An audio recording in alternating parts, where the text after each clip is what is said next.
How's everybody doing? Welcome to this.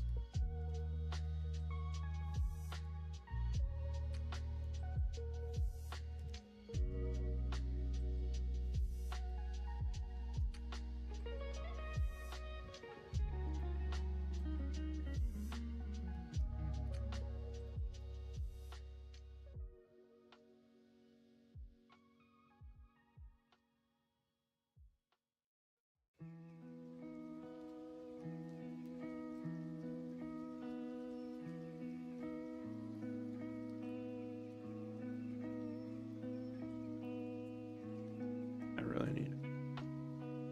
Ready. Theory.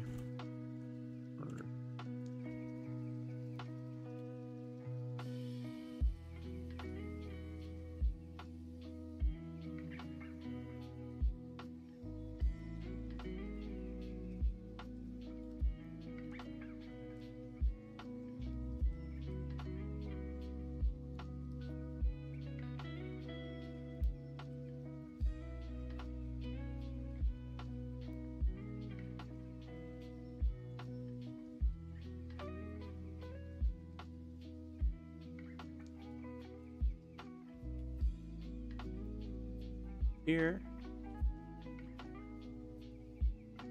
Drago, what up? Queen Crow Guardian 23. How we doing?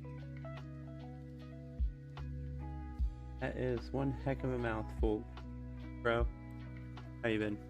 Hello, Beanie Freddy. What's up, man? What's up, man? All right. Had mediocre. Snide Bear makes more sense this way. That is.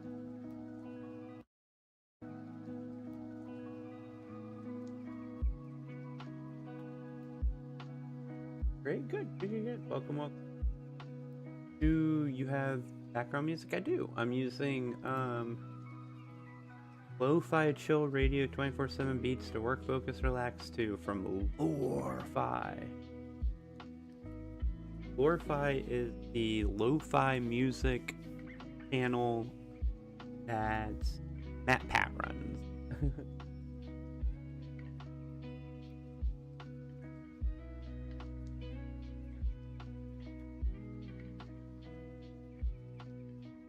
So not only does it have music, but it also has lore. Wouldn't that be funny if that's what I made, like, the channel, like, did as extra stuff for the channel as I start doing, we start doing lore-fi theorizing later on in time, but no, right now we're still working on our amazing, FNAF theorizing.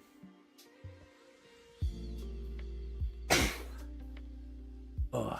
Lily has been crazy the last couple of mornings, and I haven't been able to write hardly anything, Dabs, so might be another day or two before you get another chapter.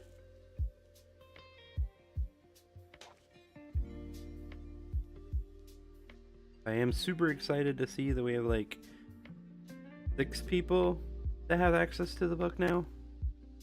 Was it? Yeah, 6 people on Patreon. If you guys haven't joined the Patreon yet, do it. It's free.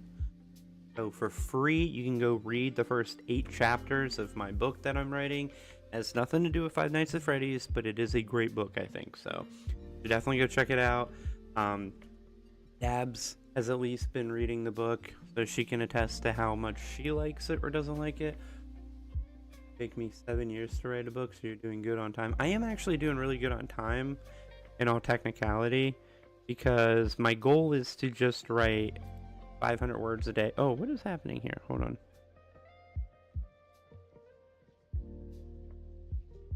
Oh, this is yesterday. Anyways, I'm currently at total just under 22,000 words. The book is 88 pages long at the moment. Well, 87 pages long. One of the pages and 53 of the words is just the character sheet. It's just the character sheets, so that way I can just pull it up, reuse it over and over again. But yeah, I am 300 words into chapter 13 right now, so that's for you guys. For anyone who cares, that's coming soon. We read the Choose Your Own Adventure FNAF book that's coming soon. I would love to. It just depends on how much it costs, honestly. If someone wants to donate the book to me, absolutely, but it just all depends on cost. I don't have a lot of money though, so and I don't make much money at the moment either, so oh yeah. No, so here's the thing, Dabs, for anyone and everyone out there who is someone who's like, I would like to try and write a book, but is worried that they wouldn't be able to or whatnot. Using the website Dabble is probably the main reason why I'm able to write right now, period, because it gives you a word count. Like I can actually pull it. I'll pull it up. Like this website right here, this right here. Hold on, full size it. So it gives you a word count both right here and down here. It gives you the word count that you have so far. And you can have things like this where I do goals. Daily goal, 500 words.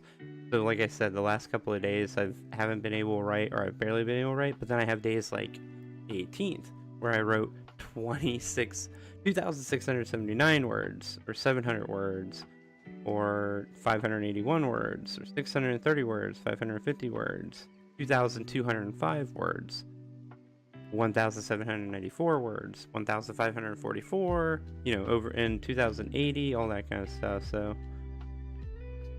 I'd love to, but I've always been bad at English. It was embarrassing in college. So that's the other thing. Okay, June 23rd, a month ago, was the day that remember that day when I sent you like 3 chapters? That's the day before that was the day that I deleted like 3,000 words and started a brand new story, and that was me deleting it and starting the new story. And then I was like, I'm gonna send this to Dabs to start reading so someone can tell me that I'm doing a good job. But yeah, I've always been bad at English. So here's the thing: the writer doesn't have to be good at English. Whoever is writing the book, they don't have to be good at English. Your editor has to be good at English. You just got to be good at making up the story. And that's how I'm rolling with it right now. So I'm gonna write the whole thing out. I don't know how long it's gonna be before I flesh it out, but I'm writing the whole story. And here's the thing, Dabs, is we're barely into this story. I'm terrified. I actually feel like before I flesh everything out, I'm gonna be at like nearly 200,000 words. Oh, it's releasing for free? Cool. Then I'll definitely be getting it. I like to cry. Like, I'm worried that before I even flesh it out, the book's gonna end up being 200,000 words or whatnot. So, who knows? By the time I'm done with it, it might be a 3,500 word book or something like that. Who knows? Which would be insane, but it also will take me a while. So it's like I gotta keep rolling and pushing at it. And my vacation starts tomorrow. I start streaming the next time I stream, not this stream, but the next stream will be the first stream for my vacation. Something sad, I like to cry. Also, Dabs, what I would suggest for some people, not for me because I'm just bad at doing this, but for some people, just write a short story. Like, just do a short story. You don't have to write a full-on book if you want to start writing. Just write like a 5-page story. Write a 2,000 word story. Hell, I could speak a 2,000 word story in a single. Well, I mean, as I've said, I can write 2,000 words in a day, so in an hour and a half sometimes. So you write a really short story, something that's just like. Or what you do is you write one scene at a time. And what's weird for me right now with the book that I am writing, the Earth scenes, those third person perspective stories, the one that explained, the one that had the commercial, the one at the acquisitions office, and the one featuring the hackers. Those stories, I wrote each and every one of those scenes in one go, like one solid go. I didn't start and stop it. It was just a continuous flow through those stories, because they're the easiest, because they are essentially short stories. Like, they're essentially just me writing a short story. Yeah, so they're super fast. Like, they're super quick and easy because they're just essentially a short story. But anyways, enough self-promotion. Again, you guys should go check out if you guys haven't yet, in the description down below is a link to the Patreon. If you follow for free, you get access to the first 8 chapters of the book. If you want access to the rest of the chapters, and you want to help me be able to afford to write more often or quicker, you can always join the $1 or $5 Patreon levels, but you don't have to. You can read the book for free, leave comments telling me what you think, or tell me in future streams what you think. But anyways, let's get into today's theorizing. So we have these up still. What I also want to do though is I want to go back and I want to do file, new one also. I want a new one. Oh, new document. Also, because I want this to be this 12. Read at least the first chapter, you'll be hooked. I swear. Yeah, read the first chapter. It says that I'd have to pay $5.11. Liam, I don't know. You might be are you in a different country? You don't have to pay anything to join the Patreon. You don't have to pay anything. If you go to the Patreon, there's the free one. Just become a free member. Hold on. Get to my Patreon. How many? Oh wait, here we go. Whoop, here we go.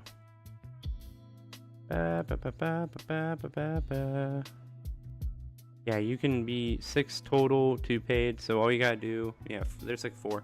Back from vacation. Hey, welcome back, Ev. Yeah. I am in USA. Oh, it's probably 5.11 because your tax or whatever would make 11 cents. You can become a free member. I have 3 different tiers.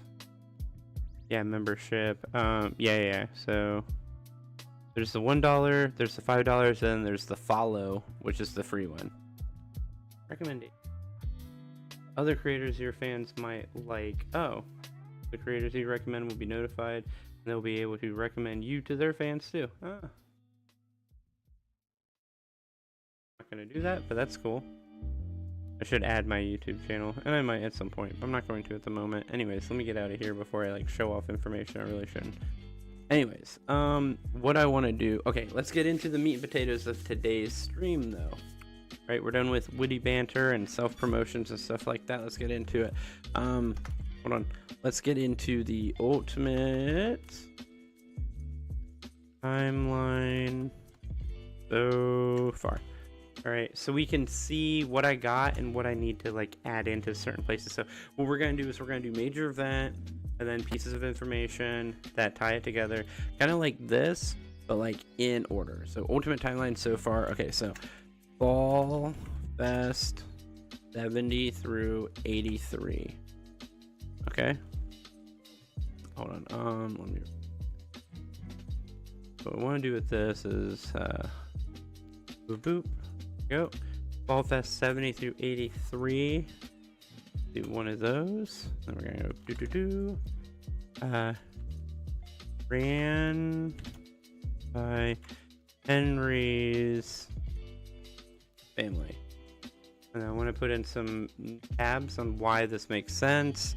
Main reason: Henry develops love for engineering.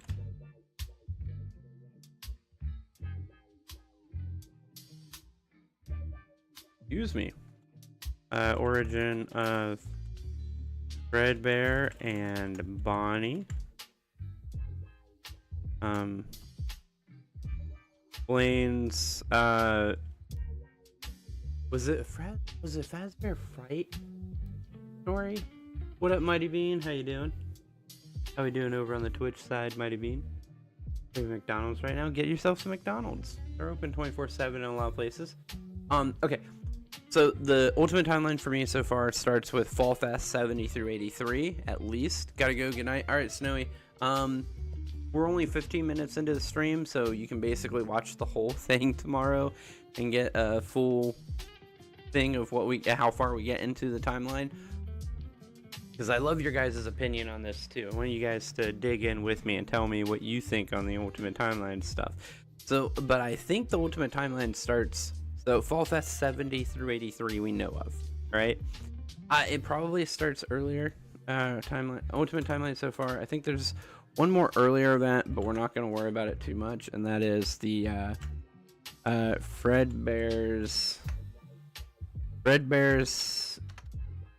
singing show, like 40s era,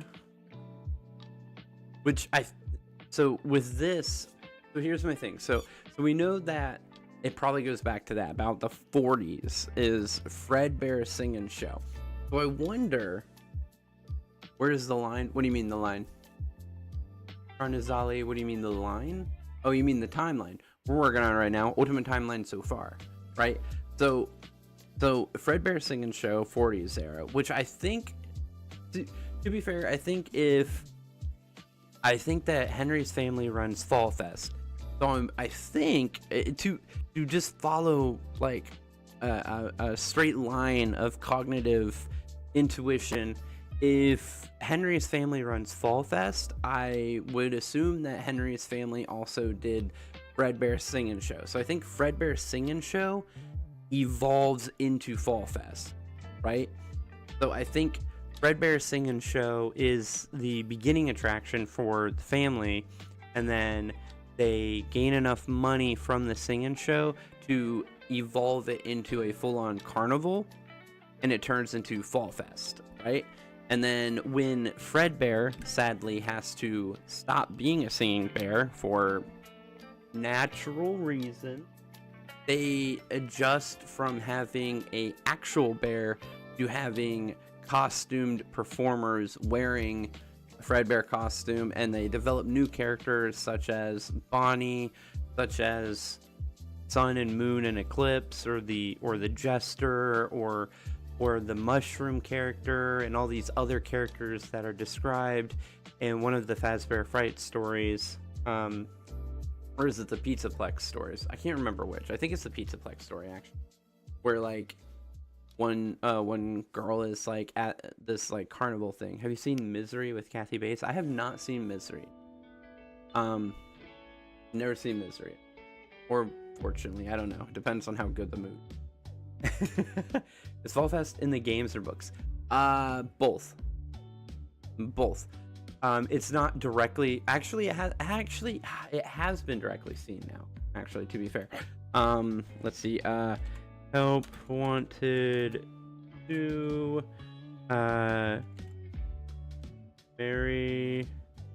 merry-go-round images. So not that one. This one right there is. Where's the game? Yeah. So in this mini game that you do, Moondrop, Laugh and Chuckles, you're on a here we go. You're on a merry-go-round, and behind it is a carnival going on. So yeah, you go to Fall Fest right here. There's your merry-go-round, and you have, what's really crazy about this is you get like what looks almost like a toy Bonnie and a toy Chica and a Funtime Foxy, and look at the characters and stuff. It's a carousel. They call it a carousel. That's right. Yeah. I help wanted to carousel. Yeah. So there's a whole ass carousel, and it's so hard to see because no one puts their brightness up when they play the damn game. That's YouTubers that actually play the games. Can I air this grievance and everyone actually hear it? And that is, for the love of fucking God, just play with brightness turned on, okay? I get it. The game is supposed to be played in the dark for spooky reasons, but for the theorist ones of you, can you guys just play with brightness all the way up? Yeah, I believe that Moon is the jester costume that we are alluded to in the books. Yeah, explains many costumes. Potential birthplace of AI. Not gonna lie, it really feels like the AI was, or the mimic. It feels like the mimic was actually created in Fall Fest. Like, as weird as that is to say, it feels like Henry created the mimic at Fall Fest. Wild, right? Absolutely wild. But it seems like that's actually a likely scenario. Okay, potential birthplace of mimic. Henry's develops love for engineers. Origin of Fredbear and Bonnie. Capital to start Fredbear's family diner. Right. There you go. And then we come to BIU. Then we get Fredbear's family diner, right? A Fredbear's family diner is gonna be different because, okay, Fredbear's family diner. What happens at Fredbear's family diner? Late 70s through like 81 ish. So Fredbear's or into 83 at least. I think it goes into 83 and past 83. 78 is late 70s to the 83. Features just Golden, Freddie and Bonnie.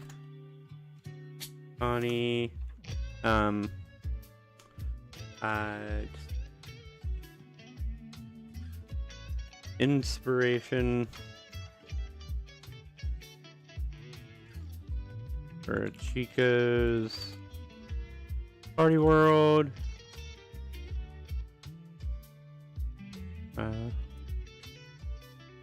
I'm trying to figure out how to actually how to word this. So in my ultimate timeline so far, in my head canon, this is how it goes. So Fall Fest.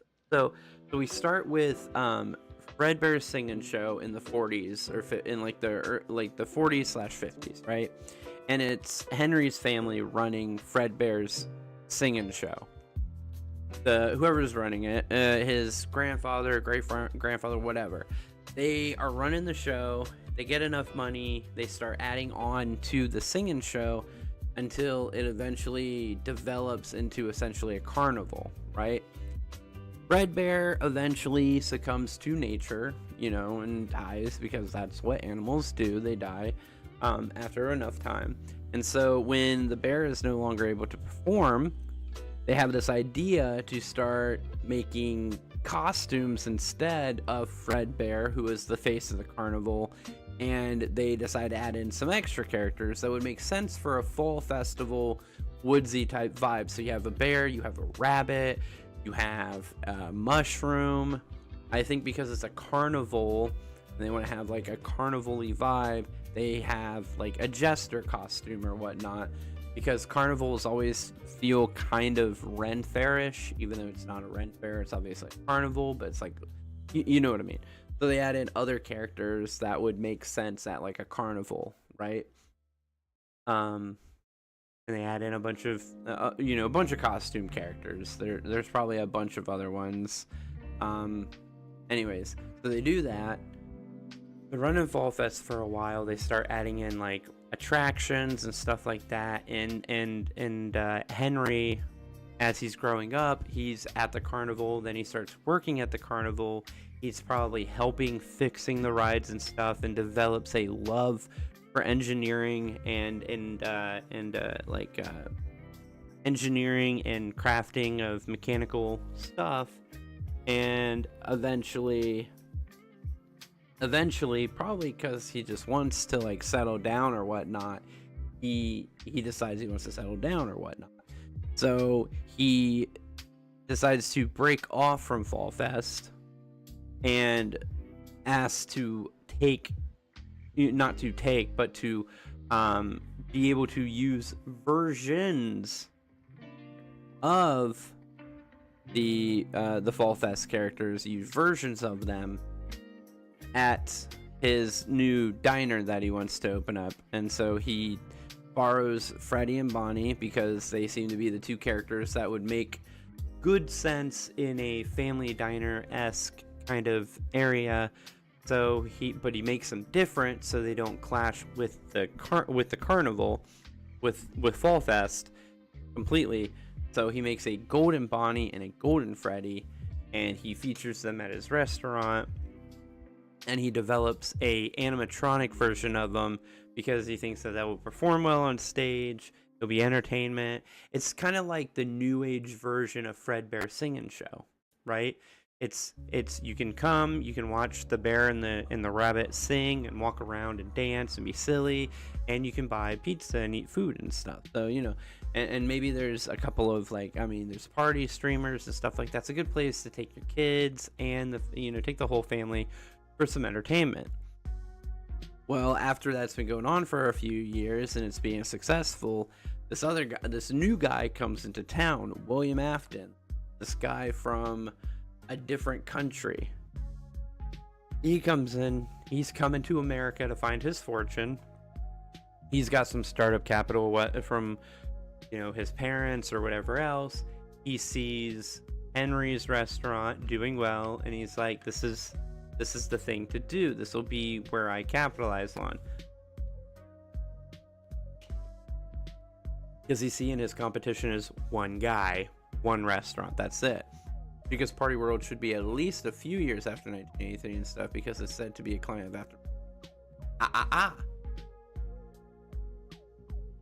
Firewings, can you prove that Chica's Party World didn't exist before Afton Robotics? Could it not have become a client later on because they wanted to up their animatronic game instead of just... That's my thing, is I think Chica's Party World is invented by Afton in the late 70s, early 80s to compete with Fredbear's Family Diner. And I know there's not much evidence for it, but the one piece of evidence that I think really holds it together is the fact that Chica's Party World, there's only one other restaurant that we ever hear of that also ends with the word world, and that's Circus Baby's Pizza World. So I think world at the end of the restaurant name is a moniker of William Afton. So I think he's got Chica's Party World that features the mediocre melodies. Just not that likely. Chica's Party World should have been Funtime Chica, while CBPW has the others. What says that? We know at some point there is a Funtime Chica at Chica's Party World, but where does it say anywhere that Chica's Party World started with a Funtime Chica and not a regular Chica? See, my thing, the way my timeline works is that William Afton starts Chica's Party World, and he hires an engineer, or he himself is an engineer, one or the other. It doesn't matter. I mean, it fits the Afton Robotics stuff. How does it? But why is it locked in? Why does it lock? Yes, it fits. The Afton's Robotics eventually gives a Funtime Chica to Chica's Party World. But why wouldn't there be a difference? Why wouldn't there be the original Chica there first, and then at some point they evolve to a Funtime Chica? You see what I mean? So listen to this before you keep going with your it fits. Like, what you're doing is you're locking yourself in. You're saying that these two things can't exist mutually exclusive. It can't be exclusively. It can't exist exclusive from each other, and they definitely can. There's nothing in the lore that states that Chica's Party World can't exist without Afton's Robotics yet. You're locking yourself in, and and eliminating the possibility of other theorizing elements that could make more sense if you think about them. So Afton creates Chica's Party World, and he either himself or he hires an engineer to build Chica and the other mediocre melodies to compete against. I mean, if I'm being honest, there's not much point in debating, as Chica's Party World is brought up once in the entire franchise.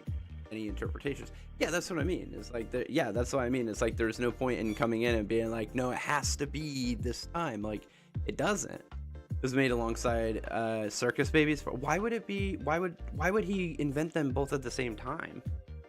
That would be pointless. What I believe is that Chica's Party World actually exists at the same time as Fredbear's Family Diner, right? And what Afton does is he comes over to America from the UK to get his American dream or whatnot. He comes into Hurricane, Utah. I don't know why he picks Hurricane, Utah. It doesn't really matter the reasoning for it. Yeah, it could work later, it could work earlier. That's what I'm saying, is like there's no point in locking it down to being like it has to have been the same time or like earlier or later, whatever. It doesn't have to. They can exist completely separate from each other, and that's what I'm trying to say. I think he does. I'm gonna close my eyes for a second so I don't get jumped off of this, but Afton comes over from the UK. He starts up Chica's Party World to compete against Fredbear's Family Diner. What he does is he does what Henry's already doing, but he does it bigger and better, but in a different way. So either he hires an engineer or he himself is an engineer, and he creates Chica as the front runner for the band and the mediocre melodies, right? And gives them all Southern accents, because as a man from Europe, the stereotype is that all Americans speak with a Southern accent. When you ask for a European people, what do Americans sound like? They always jump to that Southern accent. So he crafts a bunch of animatronics that have Southern accents because that's what he thinks his clientele is going to sound like, and he's trying to connect with his audience. So he makes a bunch of animatronics, but they're animatronics that don't move off stage, right? But that's okay, because what he puts on the floor instead of animatronics or people in suits walking around is arcade machines, games to play, he's selling balloons. Like, he's doing a bunch of stuff. He's making a party world. Maybe he's got ball pit and stuff. Like, he makes all these things that you don't really see at Fredbear's Family Diner. He makes like a more Chuck E. Cheese style place than the other guy. One time Chica was probably at Chica's Party World. Oh yeah, absolutely.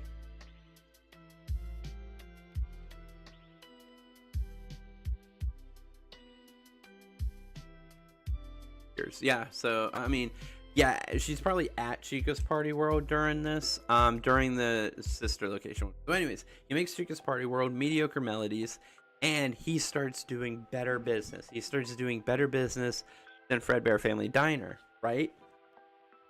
So so Fredbear's Family Diner starts going under, and he recognizes that Henry is a way better engineer than him or whoever he can hire. So when Fredbear's Family Diner starts going under, he acquires it, saves it from going under, helps Henry keep his business afloat, and in the process, he gains Henry, the engineer.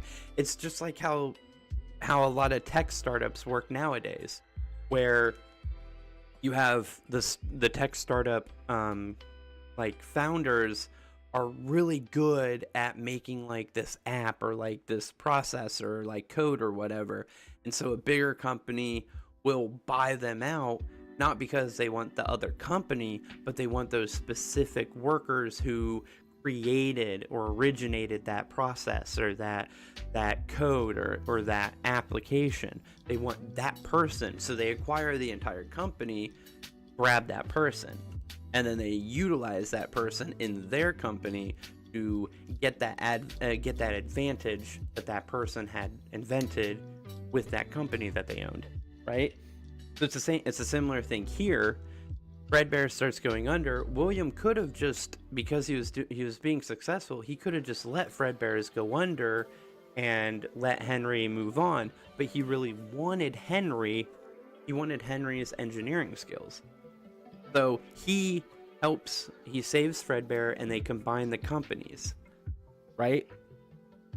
Well, the problem is that even though Chica's Party World was more successful, it wasn't because of the characters, and William did his best to make sure that his restaurant would do better. He even built an animatronic that would make people want to come there just as much as they wanted to go to Fredbear's by making a character called Ned Bear. Like, these are all good business decisions by William Afton, who is in the books and the games and the movie and whatever. He's described as being a really good, being a smart businessman. Back then, when like copyright infringement wasn't as crazy of a thing, that would have been a smart business decision to make a character that's very similar to your competition, so people would have even more reasons to pick your place instead. So he acquires them, they combine companies, right? They combine. And when they combine, though, there's the unfortunate situation where, through product testing and whatnot, they do find out that even though Chica's Party World is more successful than Fredbear's Family Diner, Freddy and Bonnie are way more marketable than the Mediocre Melodies are, minus Chica. So through product testing, they realize that they need to simplify the band to make it easier to market. Bring it down to like 3 or 4 animatronics. Get rid of a bunch of there's too many faces to add to a single, to be advertising with at the moment. So they bring it down. Freddy and Bonnie already are established in the community as being, recognizable characters, and they're just easier characters to recognize. They are easier because they're from Fall Fest, so they already have a lot of notoriety from Fall Fest. They have notoriety from Fredbear's Family Diner. Chica is a good IP because she's the face of Chica's Party World, so she has notoriety. They're like, keep those 3, get rid of the rest, because no one really cares about your hippo, your off-brand bear, your elephant, your frog. Like, they don't care. No one cares about those characters as much as they care about Freddy, Bonnie, and Chica. So get rid of the Mediocre Melodies or keep them at Chica's Party World, one or the other, but they're not going to be involved in the overall business structure that they're now creating with their 2 companies coming together. He gets William to upgrade Chica to a full-size animatronic because Bonnie and Fredbear were both, full-size animatronics, whereas it's described as the Mediocre Melodies were all like mid-size animatronics. So they're like my height. What up, nothing? How we doing, man? And I think that's what first starts William being mad and jealous of Henry. Even after he saves Henry's company, all of Henry's creations are getting the notoriety. Even though they were the failing restaurant, they were the ones that were getting all the notoriety.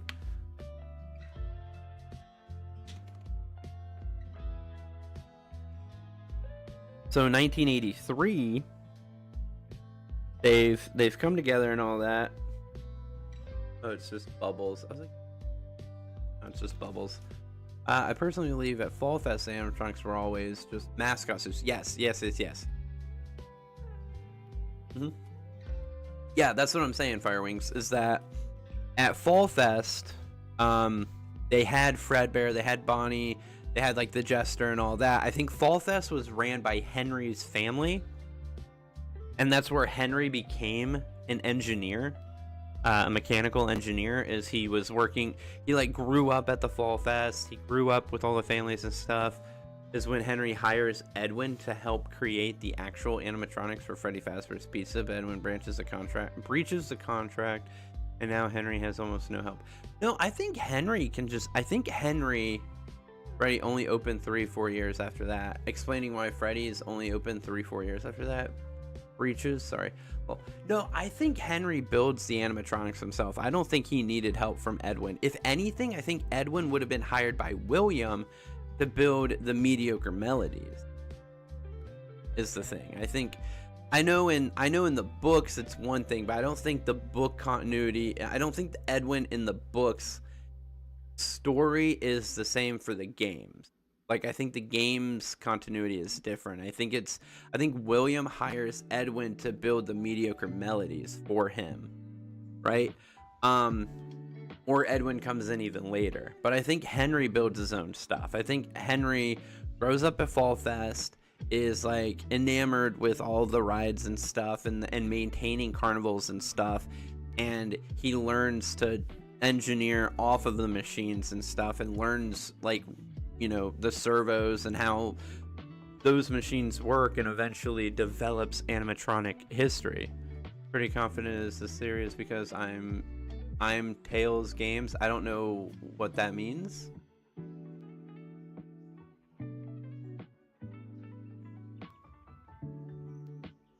I don't know what that means. Your Tails Games? Who's Tails Games?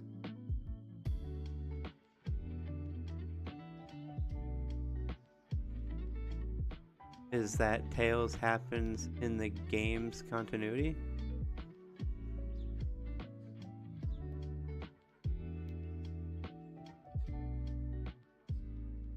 Hello, Alessandro. How are you doing? Oh, you mean you think that Tales of the Pizzaplex is directly in the game continuity? You're one of the people that believes that Tales of the Pizzaplex is a direct game continuity. But that would go against exactly what Scott said, which is that none of the books are direct continuities with the games, like, fully. That none of the books that he's ever wrote have always been fully direct continuity to the games. That there are elements of them that, like, mirror events or, like, similar events happen. That for the Silver Eyes, no, he said that for all of his books. He said that all of the books, the Fazbear Frights, the Pizzaplex, Silver Eyes, all of that none of them are going to be full continuity equals to the games. That there would be no point. He said that's canon but not in continuity was for the Silver Eyes. No, hold on.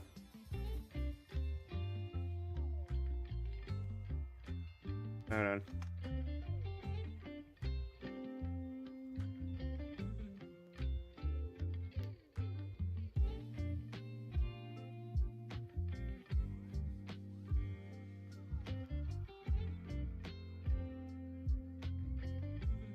Do that. The Five Nights at Freddy's Tales from the Pizzaplex book series is said to take place in the same game timeline as the Five Nights at Freddy's games, whose 8 books include Lally's games. Well, that didn't help because that's AI generated.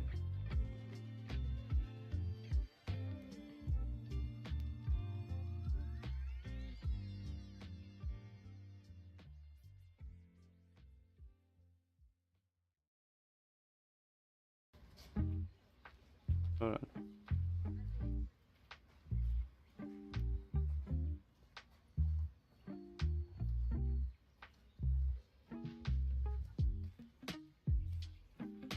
Anyways, anything about continuity, Fazbear Frights, but said anything about Tales and all Frights is that some stories would be directly connected to games. That post is wrong either way. LMAO Scott never said anything about the Tales continuity. Yo, I'm here for like 15-30 minutes maybe. Alright, Plastics. So here's my thing is I don't do the Tales games, is not important. I don't roll with the Pizzaplex continuity is gonna be fully 100%. It just can't, because that throws everything off. But I'm also under this fear with the way things have been going with like the help one with Steel Wool.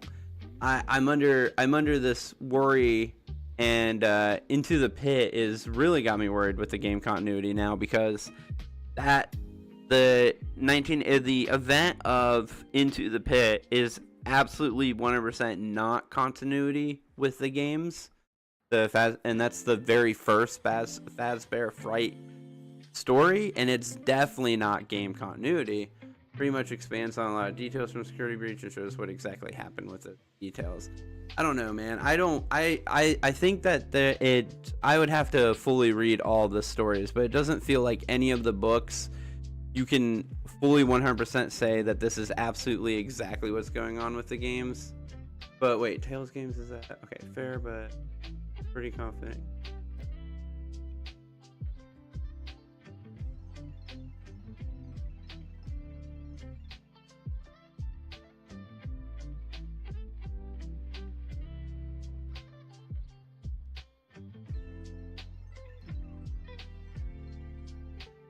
So the contradictions are the year that the deaths happen, the number of deaths happening, and the fact that none of the deaths that happen are missing children. They're all out in the open.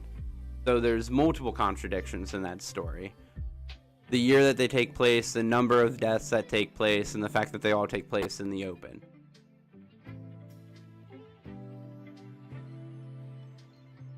So that on itself, Into the Pit itself, has to be a different continuity than the games, because none of the details in Into the Pit line up with the games at all when it comes to those deaths, unless we're talking about a third location with 6 deaths that occur from when we go back in time. It's an agony memory. It's all warped. It's a lot more explained in the Stitch Wraith Stingers.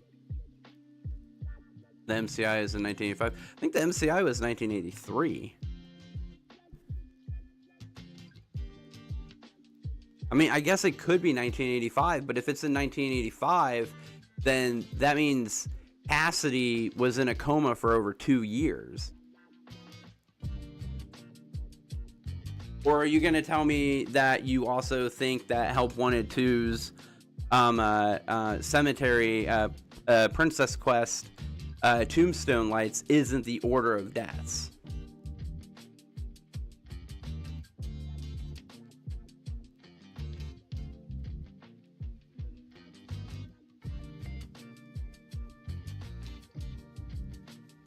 How they rested. So how they rested? What do you mean by how they rested?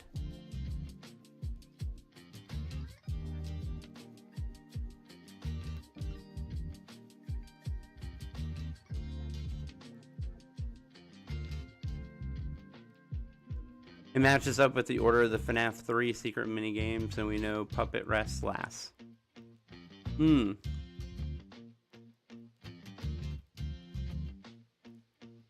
But they...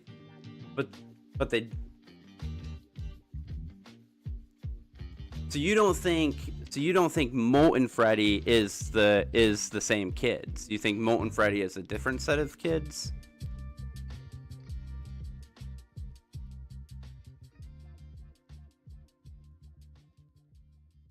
Also, you think FNAF 6 and Ultimate Custom Night doesn't have anything to do with Golden Freddy, with Vengeful Spirit being in Golden Freddy then? The Mimic was originally going to be a new animatronic on Fredbear's Family Diner, but we know now that something bad happened in the books. For the Freddy Soul, his minigame can be played any time, but without Freddy, the order to play the minigames are Chica, Foxy, Bonnie. Okay.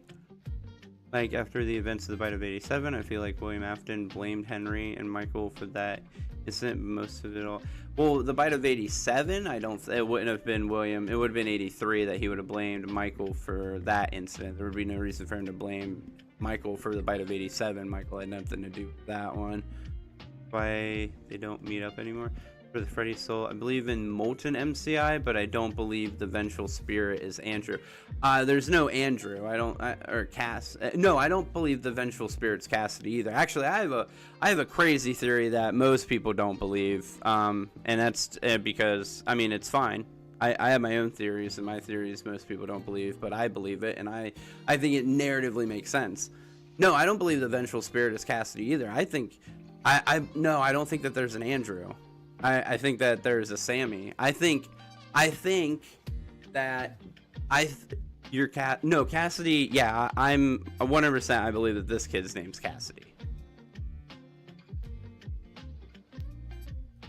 I don't think Vengeful Spirit's called Andrew. I think Crying Child's name is Cassidy. I think that makes a lot more sense. Cassidy is, for one, Cassidy is a male British name. So Cassidy Afton really lines up with the fact that William, Michael, and Elizabeth are all British also. So it matches up that they would have another brother named Cassidy, since that is a British male name. Who even is Andrew? Andrew is the Vengeful Spirit, is the name for the Vengeful Spirit in the Stitch Wraith books. Yeah, in Faster Frights. Yeah, he's the Stitch Wraith, which is like the Golden Freddy equivalency kind of thing almost. But he's the Vengeful Spirit that keeps Afton as a burn victim, basically suffering for like all eternity. And like even stops him from dying when the nurses in the hospital try and cause him to still die, or try and force him to die. Andrew's spirit stops them, kind of situation. So that's what the man in room 1214 or 1248 or whatever the number is.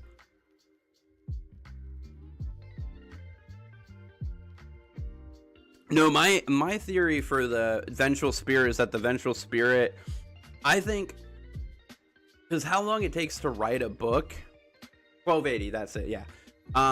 Also have an entire timeline for the Ultimate Custom Night stuff for Andrew being the Vengeful Spirit and why Cassidy is implied to be involved. Cassidy might be involved, honestly. I could see Cassidy being involved, but I don't think the Vengeful Spirit's name is Andrew. I think the Vengeful Spirit's name is Sammy. I think, because it takes a long time to write a book. I'm currently in the middle of writing one. I know how long they take to write, especially your first one. I think that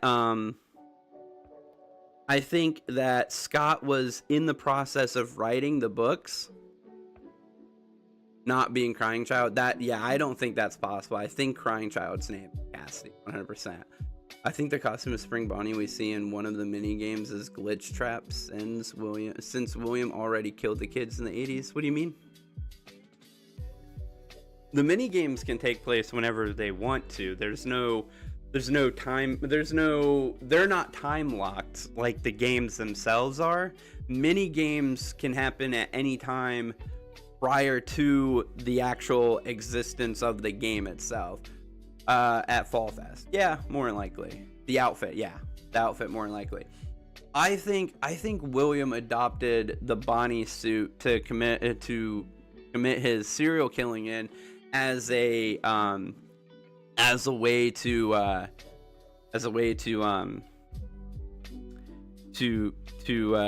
get at Henry.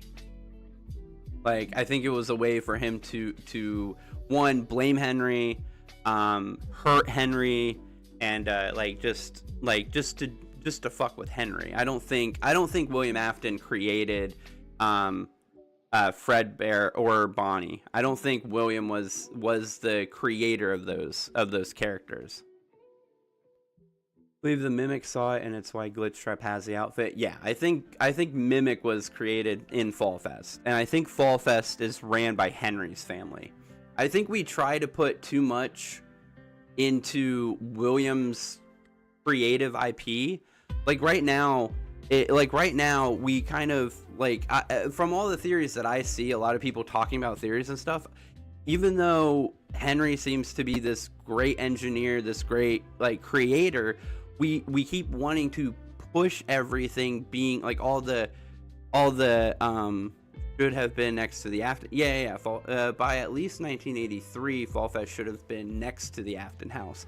That's true, but that can just be Afton bought a house that was near where Fall Fest goes. It doesn't have to line up that he is the one running Fall Fest or he's involved at all. Actually, I have a theory that he's the one who burnt down Fall Fest because he wanted to fully acquire the Fredbear and Bonnie characters and didn't want anyone else using them anymore after he had I think he kills the kids in 1983. Henry goes to jail. William now has full control of the company, and he causes Fall Fest to burn down. That way, they have no more reason to have Fredbear and Bonnie's identities or their characters. So that way, he can maybe purchase them for cheap, or just basically take the identities for himself. So he has full license over those characters, and they no longer, and they, because they have no use for them anymore. Like, that's what I think. I think that's a theory to go. I think that's a theory to look into. Is that Henry's family ran Fall Fest and they owned those characters. Henry and William started working together.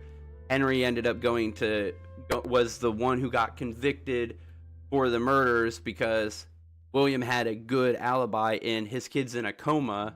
So obviously he didn't do it. That's I think Henry goes to jail for the four missing kids for the MCI. I think Henry goes to jail, just like Dual Process said, where they thought that Henry ends up going to prison for a while for it. I think that's what happens. I think he goes to prison. William has full control of the company. He wants full control of the character license too. So he causes Fall Fest to burn down in 1983 because the kids, if the kids' deaths happened in 1983, they would have happened in the summer of 1983. So by fall of 83, Henry's in jail. William has full control of the company. Fall Fest begins. He wants full control of Bonnie and Freddie. So he sabotages Fall Fest. It burns to the ground. They don't have the money to like repair it.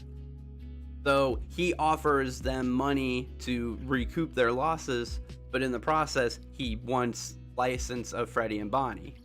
Like, obviously there's no proof for this. All right, this is pure speculation. But again, when I do my theory crafting, it's purely by what sounds narratively what sounds narratively good, and that sounds narratively pleasing.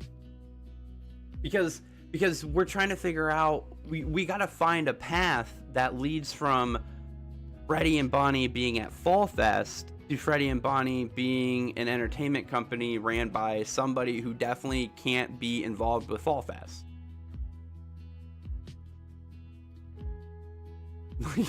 Oh, something like that. Oh yeah, because of the FNAF 1 newspaper clippings, even though it seems that William is present during the FNAF 4 minigames. Yeah. So it makes a lot of sense. So if we go by and see, the thing is Firewings, I understand that you take the mini game from Help Wanted as being the order in which they rest, which if that's I can't do that. Like, that doesn't make sense, because I'm pretty sure I mean, in the mini games, they're Chica, Foxy, and Bonnie, they all rest at the same time in FNAF 3. So if that was the case, then it wouldn't matter. It wouldn't matter in what order you do Chica, Foxy, Bonnie,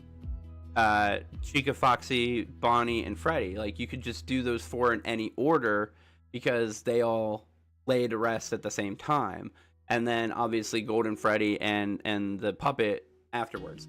I think it's the four children first, while Cassidy's in a coma, and then Cassidy dies from his coma. Henry's gone to jail by this point, and then William murders Charlie in the back alley, not in the suit, because he can no longer use the suit, because that would prove that Henry is actually innocent. And so the order is Chica, Foxy, Bonnie, and Freddy together, then Cassidy, by accident, and then Charlie. Then is going to be another Circus Baby's Pizza World. I don't think it's a Circus Baby Pizza World. I think Circus Baby was because William at one point William had Chica's Party World. It competed with Fredbear's Family Diner. Because it was more successful, they combined. And then Henry goes to prison. So now William is running a company whose main mascot is his, like, partner / rivals IP. And he wants it because obviously it's a strong IP and he wants to be able to use it. But I think he also, when he decides to do Chica's Party World, because he has to shut down the Fazbear Pizzeria because obviously murders have taken place there, because he has to shut it down, he wants the next place to have a Freddy and a Bonnie and a Foxy and whatnot. I think he decides that he wants to again create his own entity, or maybe he stole it from Henry like he does in the books, who knows, but he wants a new pizzeria that isn't directly connected to Freddy, because there's still some taboo on Freddy's name, like owning a restaurant, but Freddy being a character is kind of like a happy surprise. So he's like, I'll make a whole new character that isn't connected to the Freddy's thing to be the face of this place, and that's why he makes Circus Baby's Pizza World. And I think he still has Chica's Party World floating around, but I think at some point Chica's Party World exists is going to exist simultaneous with Circus Babies, but then Circus Babies goes down after the first day because the whole Elizabeth doesn't know how to listen to her dad incident, and so then Chica's Party World stays open, and that's why we don't have a Funtime Chica at Circus Babies, because when he was making the other Funtime animatronics, he decides to upgrade the Chica at Chica's Party World. Do you think the Fall Fest of the 70s is going? Oh, yeah, I've already.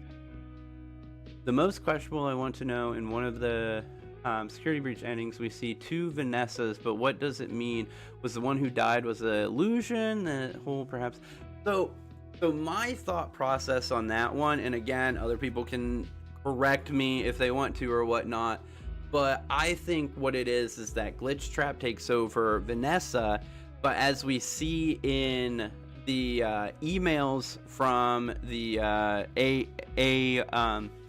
game, the augmented reality game, we see emails about how she's like she's researching like how to get people to commit to her, blah blah blah, all this stuff, but then we also see times when she's like asking for help or whatnot.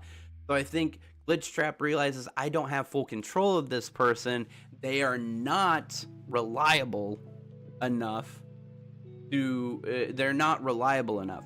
So I think when he has control of Vanessa, during those spurts of control of Vanessa, he has Vanessa build a animatronic version of herself, or a machine version of herself, Vanny, and then Glitch Trap takes over Vanny, or like is able to control the Vanny character, the Vanny bot, and that there's a Vanessa also, and that in Security Breach there is both a Vanessa and a Vanny both present. And it makes a lot of sense in the aspect of like, why would she lock you away in Lost and Found when she plans on just murdering you or whatever anyways as Vanny? Like, there's Vanny running around and then there's Vanessa running around, and you never see both of them. You never, like, it doesn't make sense that she's constantly changing outfits. Like, what's the theatrical version? Oh, like, what's the theatrical purpose of that? There are no other humans in this building. What is the point of her changing between security guard outfit and the Vanny costume? I think there's 2. I think there's a Vanny who's a robotic Vanessa, and then that there's the human Vanessa who's still under Glitch Trap's control, but not as much as you think, and she's just trying to be a good security guard. There, like, she's just doing her job essentially, right? And that's why they talk so differently too. We have no confirmed that there was a Chica's Magic World. I think they just make Funtime Chica in FNAF 6 just because as far as Entertainment forgot to put her. No. And there was no Chica's Magic World. There's Chica's Party World. I think Funtime Chica has 0 risk because each Funtimes have a purpose. So Funtime Chica could be distraction, and since there's no other Funtimes, she has 0 risk. No, I think she has 0 risk because she doesn't have I think she just didn't have the functionality to injure children, unlike some of the other animatronics. Like Baby obviously would be a high risk. Literally got nothing out of that whole Vanny thing, I have not caught up with the new lore. Vanny and Vanessa, I think, are two different people. I think that I think Vanny is a robotic version of Vanessa. I think, as dumb as it sounds, I think the only human in Security Breach is Vanessa. I think everybody else in Security Breach is some kind of robot, animatronic, or like artificial intelligence. And poor Vanessa is there as the only human. Just stuck in the middle of all this fucking crazy shit going on. I think is what it is.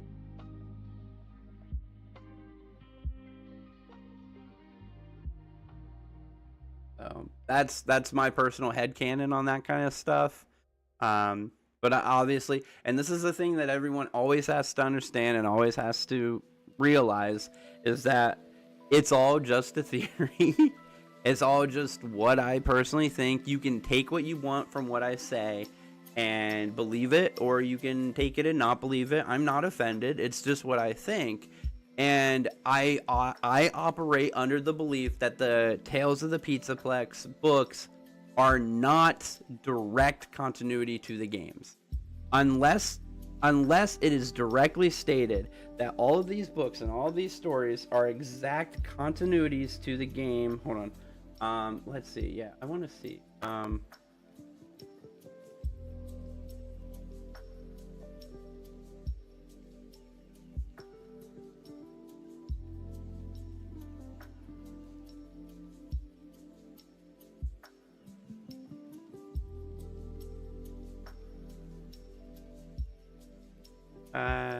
Series events coexist in the main game series continuity. What does that even mean?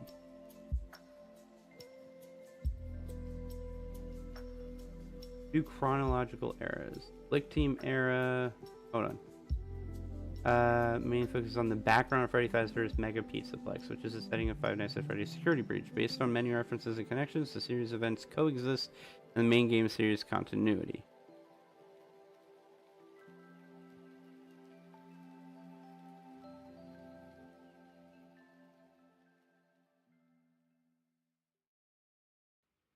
Spin-off game canon takes place in see, so that's kind of wrong though, because the FNAF world, there is things that you do in the FNAF world game that directly affect the game continuity. So despite the game being non-canon to the main game series universe, some of the characters appear in the main game series, and some of the events of the game take place in the game continuity. It's just a theory. A game theory. So I don't get this. I feel like this is like, I don't know. I have to actually read these damn things all the way through though, and that's the problem because I don't have $70 to drop on all these.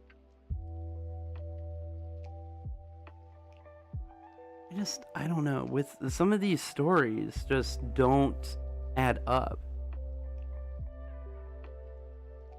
Jessica leads a double life from her friends and co-workers in the children's wing of a hospital. Lally's game, a forbidden artifact from her fiance's past, beckons to Selena. Maya can't resist the temptation to explore an off-limits area of Freddy Fazbear's Mega Pizzaplex. The first step below.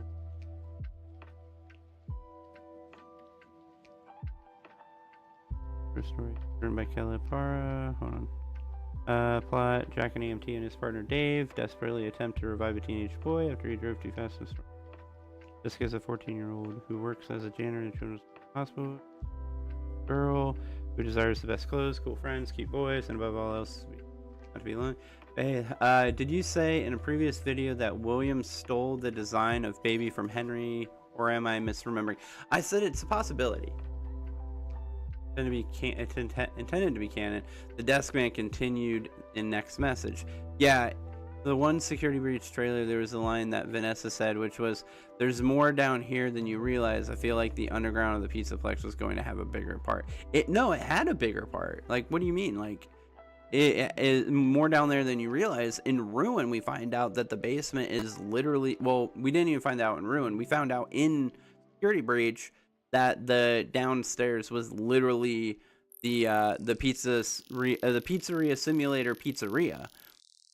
which is more than you would realize would be under the megaplex. Like, it's literally the location of the events of the second burning of William Afton, who's heavily implied to be Henry, said that he is working on a baby. Yeah, so I think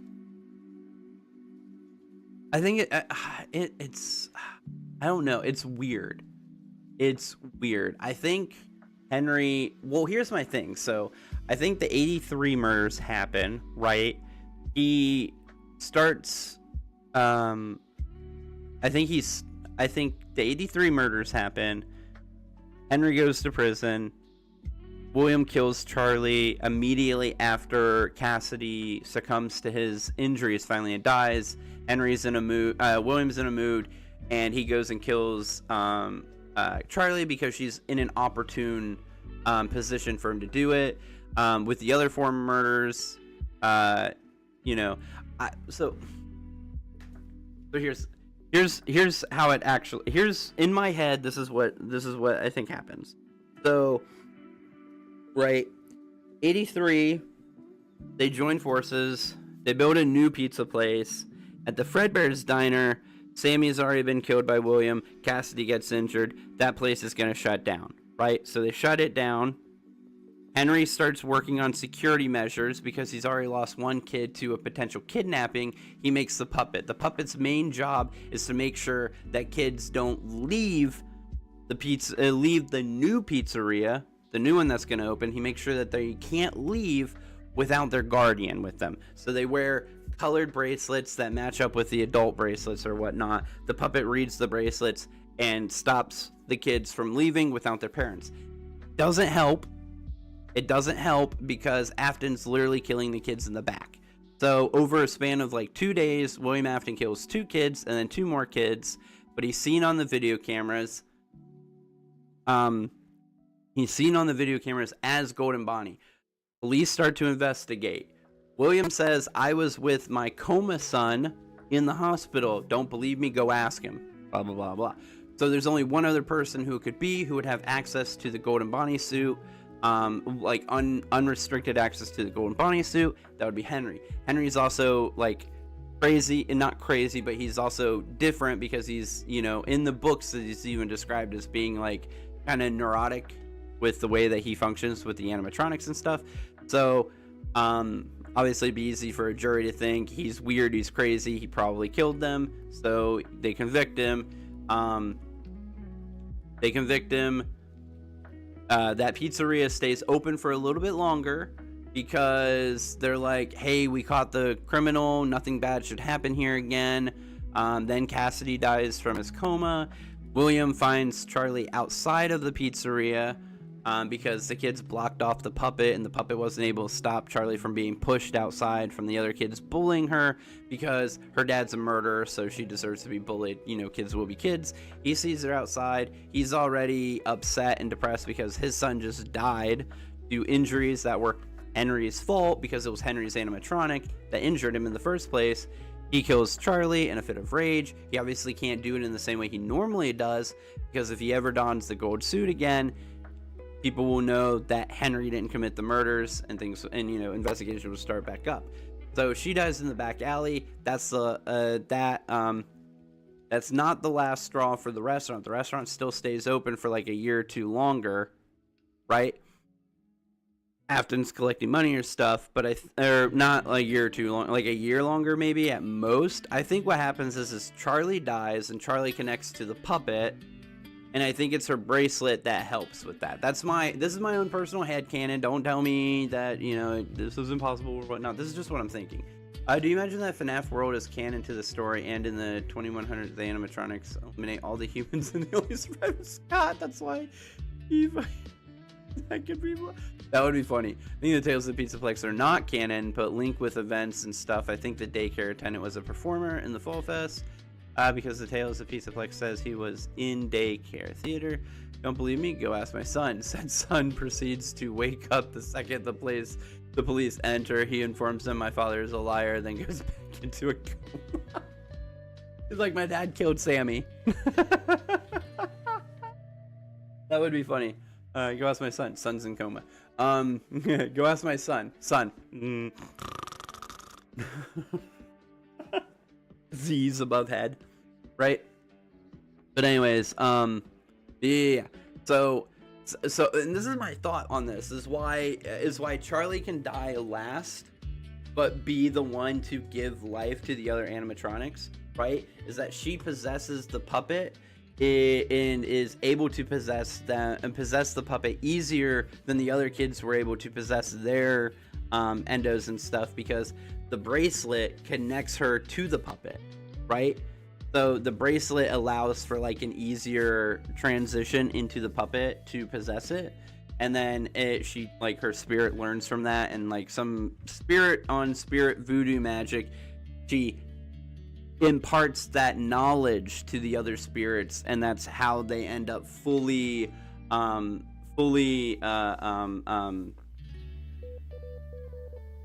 taking over the animatronics. And then from that point, they start fully haunting the animatronics, and that's when the animatronics start decaying, essentially, right? Me trying to explain the FNAF story again, but Chica's Party World, we don't know anything. No, wait, the Mimic was the old animatronic. Fredbear, no, wait, no, William killed kids in the 80s. No, blah, blah, blah, blah, yeah. No matter what, we know this for a fact. William killed some kids in the 80s. Twice. By all information given to us from the games, twice. William had to have killed the kids twice, because there would be no reason for the second location to have like advanced security technology if there wasn't a first incident, right? There'd be no point in it. Cassidy, like, and I know some people would be like, well, the whole Cassidy event would be the reasoning for it, and no, it wouldn't. Cassidy, nothing was wrong with what happened with Cassidy. What happened with Cassidy was bullies and a fully functioning animatronic. There was no malfunctions, there was no spring lock incidents or anything like that. Afton, literally Cassidy Afton got bit by an animatronic that was functioning right, that was functioning correctly. Plain and simple, like, that's the long and short of it, essentially, is that's just what happens, that there wasn't anything wrong. When does YouTube starts to monetize videos? When I have 1,000 subscribers and 4,000 view hours in a single year.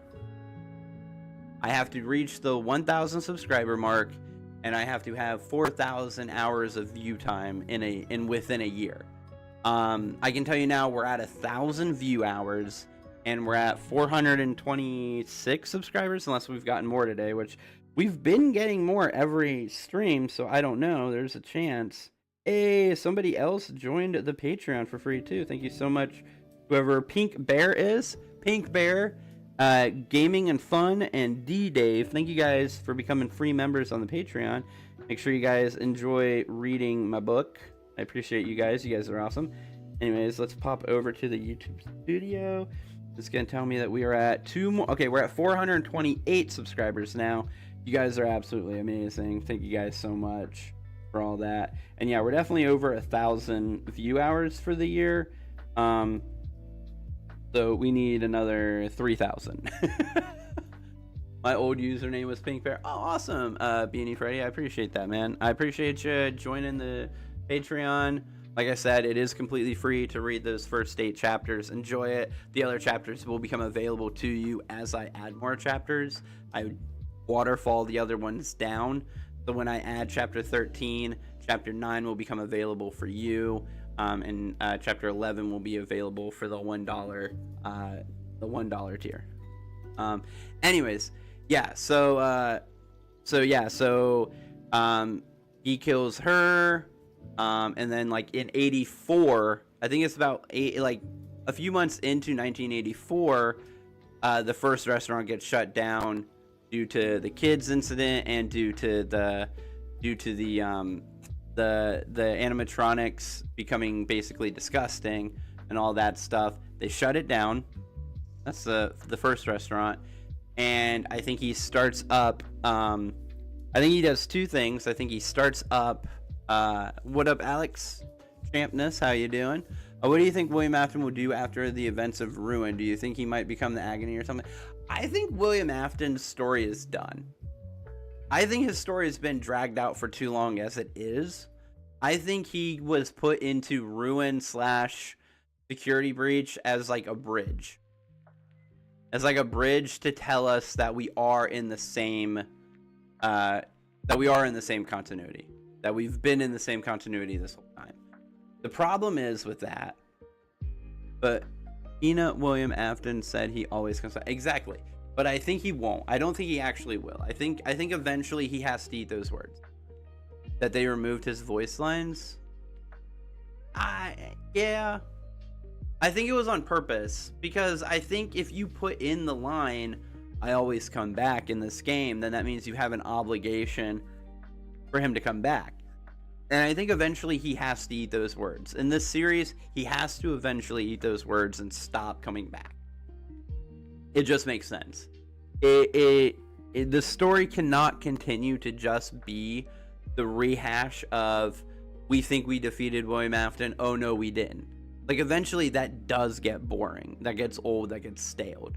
And there's only two things that Steel Wool can do now. They can either continue going forward, which going forward involves, the Mimic storyline and stuff like that. But I think in order to go forward with the Mimic storyline, we're going to have to go back.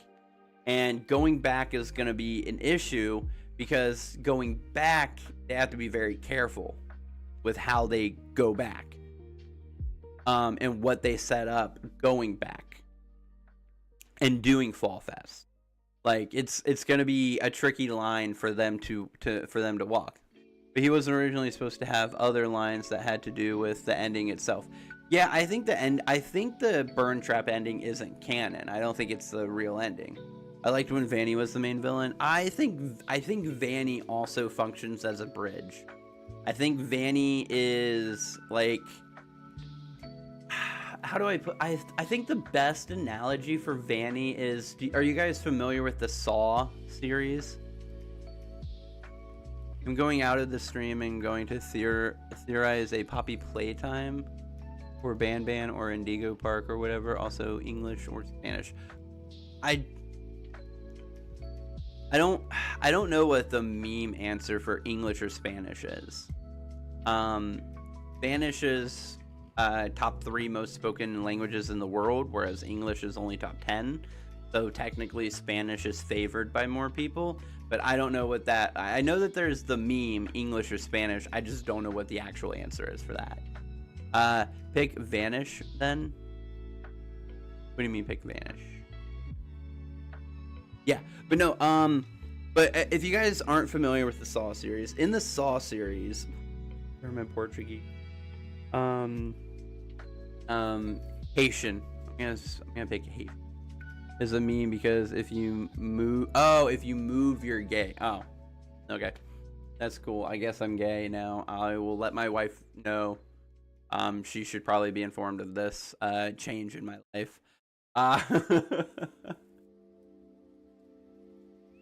But no, in the Saw series, there is, there's obviously the main character, Jigsaw, and he has, like, he's dying of cancer and stuff, so he's eventually gonna die. And in the later movies, one of his victims, well, several of his victims, become like his prodigy, right? And one of the prodigies is this woman who survived the reverse bear trap, and she becomes like one of his main prodigies. And like, she's like in the movies, and it almost feels like for a second that they're like pivoting to watching her, but then they basically just use her as a catalyst to like bridge the gap of him being sick, to take the story from him back to him. And I don't know. But anyways, Vanny feels kind of like the same thing. Like Vanny and Vanessa kind of feel like they're just basically this bridge villain to fill the gap that is created by going from William Afton to the Mimic, right? Like, they couldn't just make the Mimic be the bad guy in Security Breach, because it doesn't narratively fit well enough, right? So they had to find a villain that could fit better. And I mean, you know, making, like, I remember like the fear of like the the cult of Glitch Trap was like a bigger thing, felt like a bigger thing when Help Wanted 1 came out, and then like Security Breach and the AR game and all that happened, and we were just like left kind of underwhelmed with that event.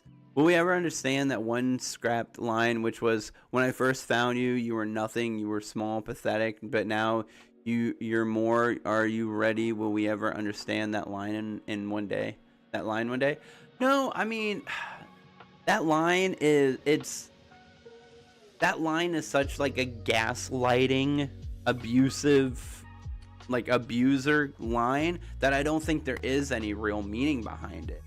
It's just it's very cliche abuser line, gaslighting your victim into thinking that your abuse should be acceptable. You know, it's a line that like someone who beats their wife every day, you know, the wife like starts to fight back, they would be like, you were nothing before you married me. You were pathetic. I made you what you are. How dare you think that you should leave me? And it's like a way of like getting in their head and making them believe that they shouldn't leave, because what if they're right? What if I am nothing without them and their abuse is just the price I have to pay to be more than what I was before I was with them? Like, that's all it is. It just feels like a very like triggering line that may have been removed for that reason, that it would be very much a triggering line for actual abuse victims that we know for sure, like the Bite of 83. So yeah, so the Bite of 83, well, that is in the Ultimate Timeline. Oh, to your time, yeah, to my timeline that I started and then didn't finish, which Golden Freddy and Bonnie, inspiration for Chica Party World, Bite of 83, where Sammy dies. I didn't mean to hit tab. Where Sammy is murdered by Afton. Oh wait, wrong. Yeah. One he should not have killed.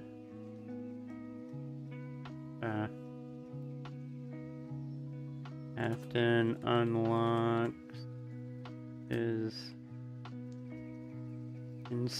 that sounds so much dumber when I put it out in this way, but yeah, like that, yeah. Bye, Alan from the internet. Hi and bye. Have a good one. I'm already back. Welcome back, Sandra. Welcome back. Okay, I gotta go. All right, Plastics. Have a good night, man. It is hour 27 is the timestamp. One he should not have killed to Vengeful Spirit. No, it's the same thing. It's the one he should not have killed. Like, that's my line. Like, that's one of my sticking points to it, is that he's the Vengeful Spirit, but the tagline for the Vengeful Spirit is the one he. I know, but it's so I remember. It's so that I remember to use that when I go to do this all. Is it's the line. It's the greetings from the one you should not have killed. Blah blah blah. I think Sammy is the Vengeful Spirit and the one that he shouldn't have killed, because by killing Sammy, it unlocks that part of his brain that's like, oh, killing kids is okay. Anyways, yeah, timestamps an hour and 28 minutes. You want to finish the rest of the stream tomorrow, go for it, so you can be caught up when we go talking tomorrow. Probably tomorrow, hopefully tomorrow. I know I gotta take a day off soon in the next few days, guys. I don't know when yet. But yeah. So yeah, Sammy is the one he should not have killed. Sammy is this kid right here. Yeah, I don't want to play with. I want the Tales of the Pizzaplex. I don't want them to be canon. It'll be continuity.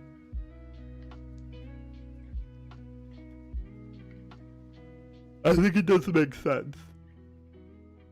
Like, I'll just say it. I don't think the books being full on continuity with the games makes sense. Period.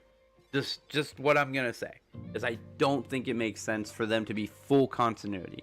Do I think it makes sense for them to be canon? Yes, because I think there's some events in the Pizzaplex ones that don't fit in with the games, like at all.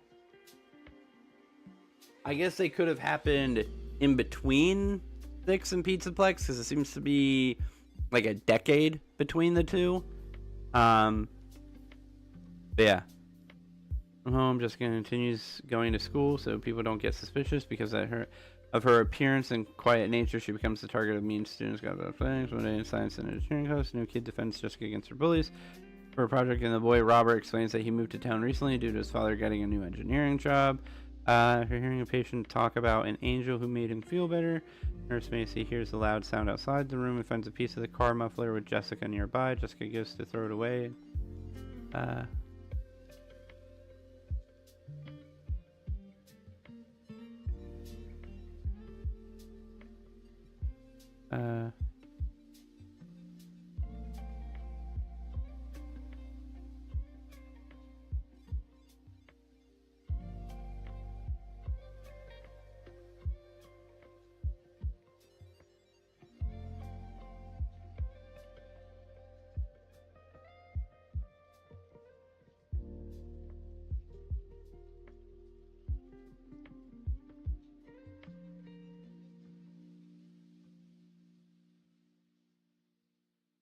Yes. Yeah. So the first story alone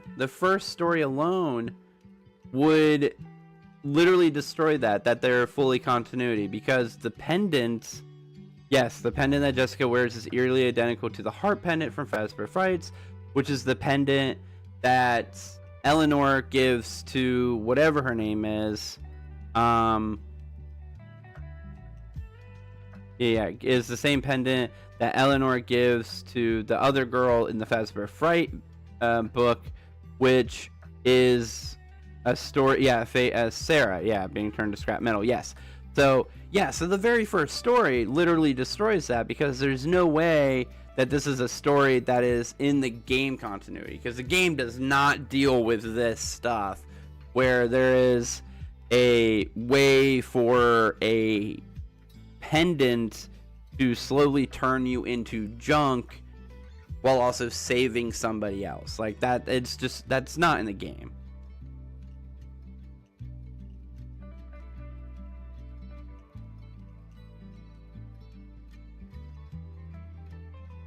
Yeah, so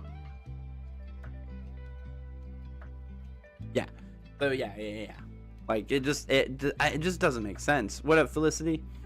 It doesn't track for me. They can be canon. I don't think that they're just straight up continuity. To the FNAF wiki of Fazbear Frights, number 7, The Cliff, William Afton has the line saying, "I am agony." Yeah, that's true. Nothing. But again, like, that's what I mean. It's like, the books, the books can't be full continuity with the games. It doesn't make sense. It doesn't add up. You can't tell me that each and every one of these 8 books with 3 short stories and an epilogue story, which would make, what, 25 full stories, that all 25 of these stories are full game continuity. They're all in the game timeline. No way. So so you have to, can they be canon? Obviously, they're all canon. Every story is canon. Every story takes place in the FNAF multiverse, but they don't all take place in the same timeline as the game timeline. I think the only things that you can full on 100% say is full on facts for the games are things that happen in the games. I think the events from the books can be considered a canon, and if the facts from the books and the games line up in a way that it makes sense, that the books I think are used as like extra evidence. What part of the theory are we on? Is it like early FNAF games or like so it's everything. I just happen to look at this right now, and someone else was telling me, someone else in the thing was saying that the Tales of the Pizzaplex books are full-on game continuity, that all the stories from the Pizzaplex books are all part of the game continuity and all take part in the game timeline. And I don't believe that. Like, it just doesn't make sense. It doesn't make sense that there's 25 short stories. They all have vastly different things happening in them, but somehow they're all part of the same timeline. Not a chance. Because the Eleanor story in That's Fair Frights is not game continuity, and the very first story of the Pizzaplex stories looks like it takes place in the same continuity as the Eleanor one, by using the same heart pendant and the same healing properties from it and the same transformation properties of turning the girl from flesh to scrap. On GGY, I think GGY is supposed to, I don't think GGY you take 100% canon, 100% continuity either. I think the GGY story was literally to let us know that patient 46 is Gregory, and I think GGY stands as more evidence to believe that Gregory is also a robot. Silver Eyes, Fourth Class, and Twisted Ones are the only ones that could be translated to the actual games, so they are a different continuity. But yeah, a lot of the things that you can get from the Silver Eyes trilogy helps like narrow down information. I think what it is like when you're at a point in the game continuity where you're like, here's all these different things that could be going on, like there's these different things that could explain something, we need to narrow it down. I think that's when the books present a new story that has an element to it that allows you to narrow down that narrative, like to narrow down those choices. So, for instance, like the GGY one, when we're like trying to figure out, is Gregory patient 46? A lot of things in those logs make us think that it's Gregory. So what do? They release a story called GGY that directly says, hey, there is a version of Gregory in another timeline that does all these things.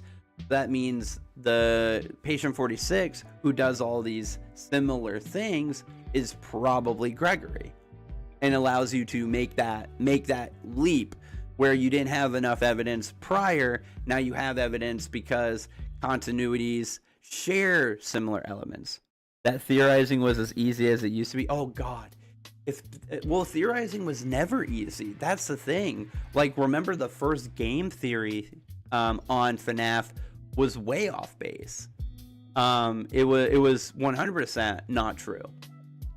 Like the very first game theory on FNAF 1 was that that Scott had used a real life murder event to create the games. Now you need 59 web pages to build context. I mean, I'm getting there, right? There's still some continuities that I think are like I've come up with some theories of my own that I fully 100% think are probably true, but will never get confirmation from. And some of them are things that no one else is going to probably agree with me on, but I think do explain a lot. And my main one is this one right here, that is a child's dead body in that suit, and the dead body is Sammy, Charlie's twin brother, and is the first victim of William Afton before he dons the gold suit.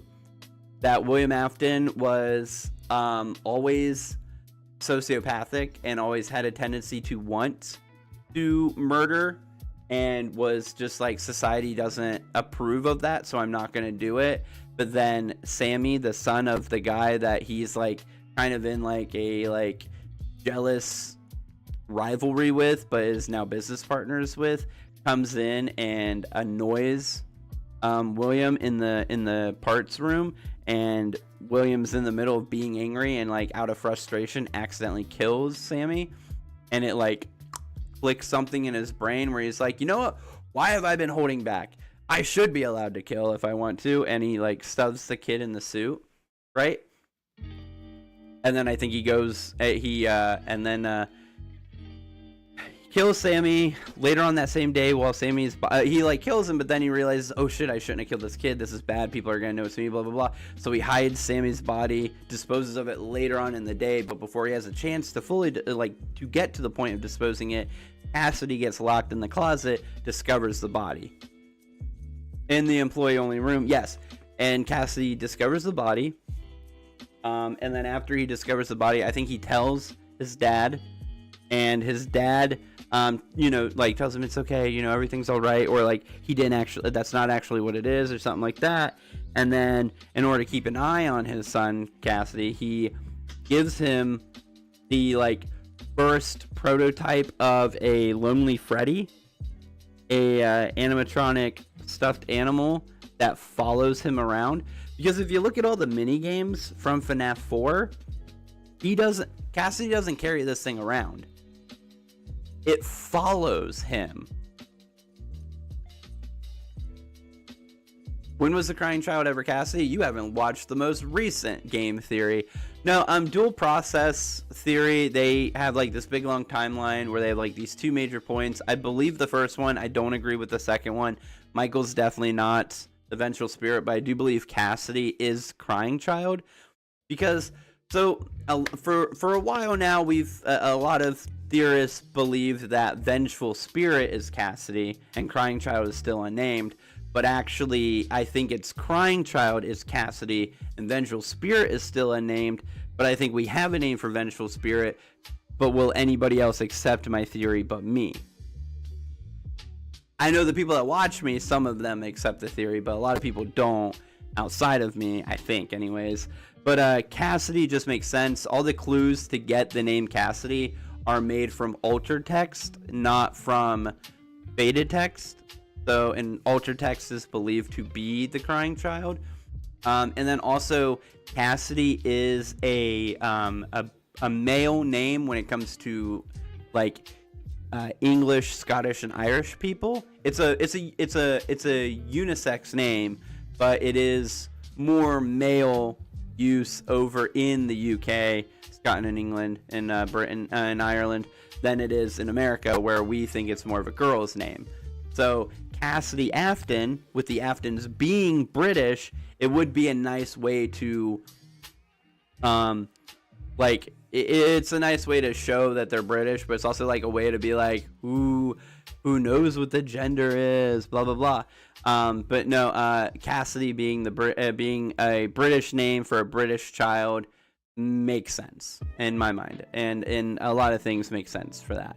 And just like how people thought Bonnie is unisex and confused people at first, Bonnie is a dude.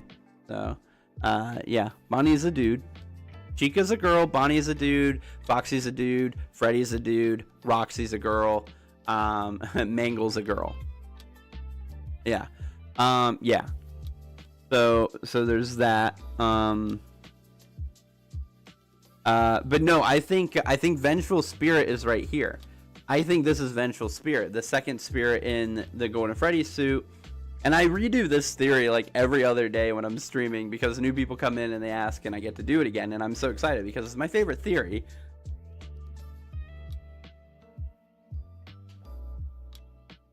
Because it is a theory that I 100% crafted myself. If William stayed in FNAF lore, if William stayed in UK, none. There would be no FNAF if William would have stayed in the UK. But this is my favorite theory because this is a theory that I 100% crafted myself. I'm not using anybody else's information. Well, I'm using other people's information, but I'm not using anybody else's idea. This is a FNAF theory that is 100% my own. I mean, other people might share my idea, but I didn't come to this idea from anybody else saying it first. This is something that I just, on my own, came up with. And that is that I believe that this right here is Sammy. Unless he has a different name. He might have a different name, but I think the character is Sammy. I think, because I'm in the middle of writing a book myself. It has nothing to do with FNAF, but I'm in the middle of writing a book myself. I know how long it takes to write a book, right? And I know that you have concepts and ideas for the book before you even fully start writing it. So when FNAF 4, so here we go. So check this out. So FNAF 4 release date. FNAF 4 release date. Okay, July 23rd, 2015. Hey, that was my birthday. I turned 24 that year. Anyways, it came out when I turned 25. I'm so old in this game series. It's so old. Anyways, I turned 33 in tomorrow in a day. I'm less than. My birthday is tomorrow, everybody. When I start streaming tomorrow, it will be my birthday. So everybody show up. Anyways, but hold on. FNAF 3 release date actually is what I want right here. So March 2nd, 2015. So he releases that game and then immediately starts on the FNAF 4 game. The Silver Eyes release date. December 17th of 2015. So here's the thing. Do you guys, who wants to raise your hand if you want to believe that Scott Cawthon wrote and released a full-on fucking novel in a full-on novel in 4 months, 5 months, 6 months, and didn't even start the concept of the books before then? Like, I think this is something that people overlook and don't think about, is that the Silver Eyes series features the twins of Henry. Features Henry having twins, all right? In the Silver Eyes series, William has twins. He was crafting this book at the same time that he was creating FNAF 4. So, Beanie, what a dick move, man. You really think that Scott Cawthon released in July a video game and by December had an entire book wrote? Yes, it's an alternative. Yes, Michael, it is an alternative universe where you don't exist. This is true, but it's also an idea in his head that Henry has twins. Do you think he just completely like, he could have, obviously, honestly, he could have solidified that idea as being just for the books, that Henry has 2 kids instead of 1. But why?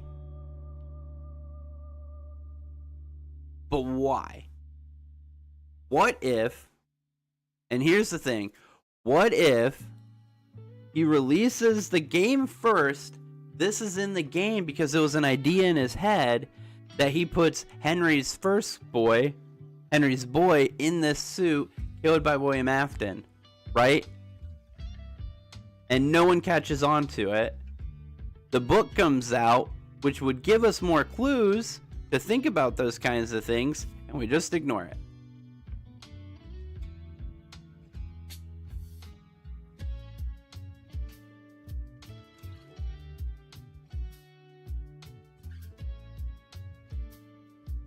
That's what I believe. I believe that this is Sammy, Charlie's twin brother, the vengeful spirit. This is my personal theory. I've had nobody else ever say this. As far as I can remember, I've never had anyone else even think twice about this kid. Actually, honestly, what drove me to theorize and start thinking about who this could be is the fact that every other theorist that I see ever just dismisses this suit. They just dismiss that suit. I think this is the event that makes Cassidy scared, right? Well, that's what I mean. Is he a random kid? Because by all accounts, we're at Fredbear's Family Diner, which is not the location of the other 4 kills, right? And we are under the assumption that Susie is supposed to be the first kill. If Susie's the first kill, then who's this kid? Because it's definitely not Susie, because Susie in the games is a bright blonde, right? So you have to go by one of 2 things. You either have to go by, in early 1983, William kills Susie and other kids, and this is one of them stuffed into a suit. Or we have to believe that all other information was a lie, and William's just been offing kids for years. Or this is the unknown 5th kid who isn't actually related to all the other kills. MCI, but Sammy was the first kill. Yes.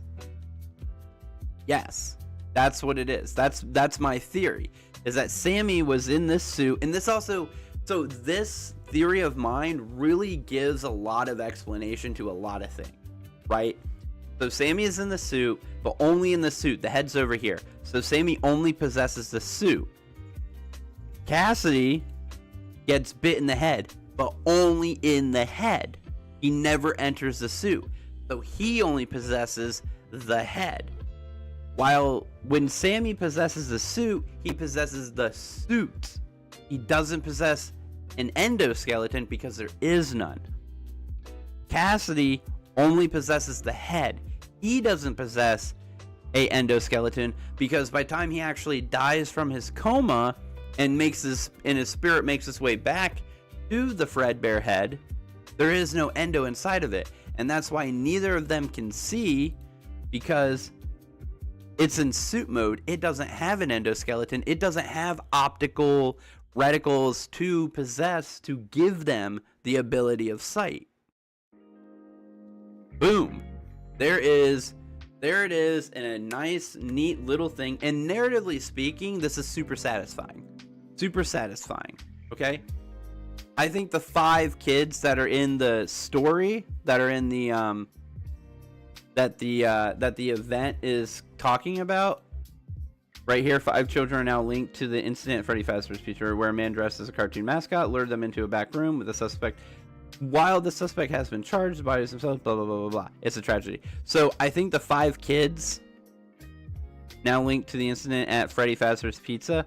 I think the 5 kids are actually Sammy, then Susie, Fritz, Jeremy, and Gabriel, right? And who's ready for the one part of my theory that other people hate also? And I think people are always going to hate. Is Fall Fest in the books? Fall Fest is in the games. And might be and the books. Actually, it's in both. And that arm and head could have been Endo 1, Endo 2, but it got stopped because William got to be William. No, I think the arm and the leg, I think the arm and the head, I think this is just decoration for the room. Like, it's the parts and service room in the place, so they're just spare parts hanging about. I think all of these were just spare parts hanging about, and this was just a really convenient place to shove a body after murdering somebody where you don't think people are really going to look. You know, you just make sure that nobody else is scheduled to use this suit for the rest of the thing. I mean, on the table. Yeah, I think they're just parts. I think this is just supposed to show that this is the parts and recreational area. Marcus, what's going on? I just got back from playing basketball. What y'all doing? We are talking some FNAF theory.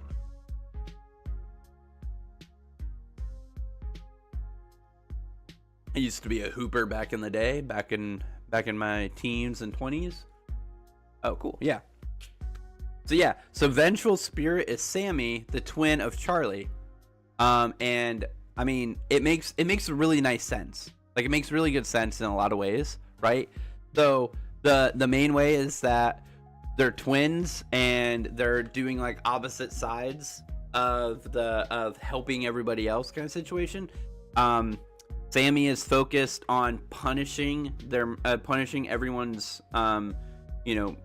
assailant, while Charlie is focused on helping the victims, kind of situation. One's taking care of the perp, the other one's taking care of the victims kind of situation. Makes it really nice there. They're twins, so they bookend the murders. Sammy is the vengeful spirit. He's also the one you should not have killed, because his death is what unlocks the serial killer instinct in could Old Man Consequences be Henry? He could. I don't know. He could be. It would explain why he encourages the vengeful spirit to rest. I don't see. The thing is a lot of evidence against the Sammy theory, I don't think holds water in a lot of ways, because they're like, why wouldn't Henry have direct dialogue that calls him his son or mentions his son? It's like, I think the only reason, hello Eddie, hey Eddie, welcome back.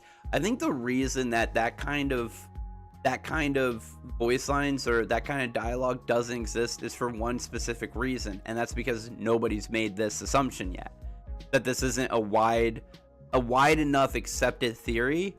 So like a lot of what Scott and Steelwool and stuff does in the games is that they do things to help confirm or deny a theory, especially if it's a widely accepted theory. They do things to accept that theory. So we were told, or we figured out, Elizabeth is baby. Like, we were told in the games, Elizabeth is baby. We have that evidence. We know that it's true. So him adding in voice lines that reconfirm that is cool, and it works. We know that we believed for a long time that Charlie was the puppet, right? We got evidence to that, and we made that conclusion. It became a wide enough theory that Scott confirms in a game, you know, to my daughter, blah blah blah, who's always been the one to help me, like all that. Like, he makes those voice lines. But if people did accept it, I don't think that the Cassidy we know with blonde curly hair would be canon. Wait, we don't have a Cassidy we don't have a Cassidy would be canon. We don't have a Cassidy with blonde hair, do we? Or with black curly hair? We don't have a Cassidy with black curly hair. What Cassidy has black curly hair? Where's that from?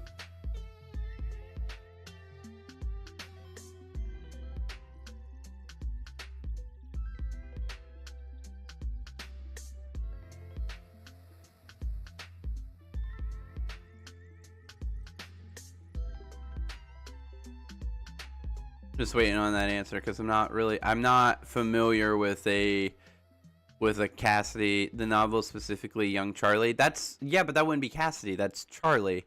Those are different. Cassidy is a young boy in the game. It would be a young boy in the game, and we do have a Cassidy in the Silver Eyes trilogy. It's one of the kids that was killed by William Afton, Michael and Cassidy.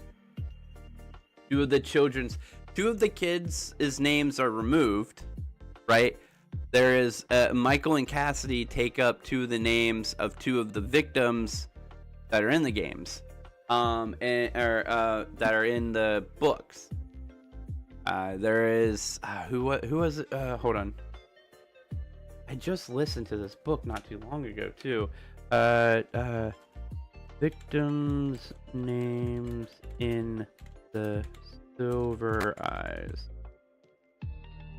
Who are all the victims that William Afton killed? Hold on.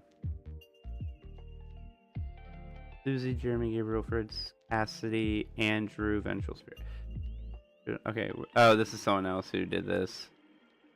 Novel trilogy. Here we go. Novel trilogy. Yeah. Charlotte Emily, killed by William Afton. Elizabeth Afton, killed by Circus Baby, revived by possessing Circus Baby. Okay, so Elizabeth exists. Yeah, so Elizabeth exists, and then there's a Michael Brooks and a Cassidy, Susie, Fritz, Gabriel, Henry, Emily. So Jeremy is replaced, and Michael is replaced. So Cassidy is replaced by Michael, but Cassidy is still. Basically, they removed Jeremy and replaced Jeremy with Michael, but they didn't want to make it a direct swap, so they also swapped Cassidy and Michael, essentially. Yeah. Okay. Silver Eyes, Officer Dunn, crushed by William Afton. Twisted Ones. Oh man, that's so many.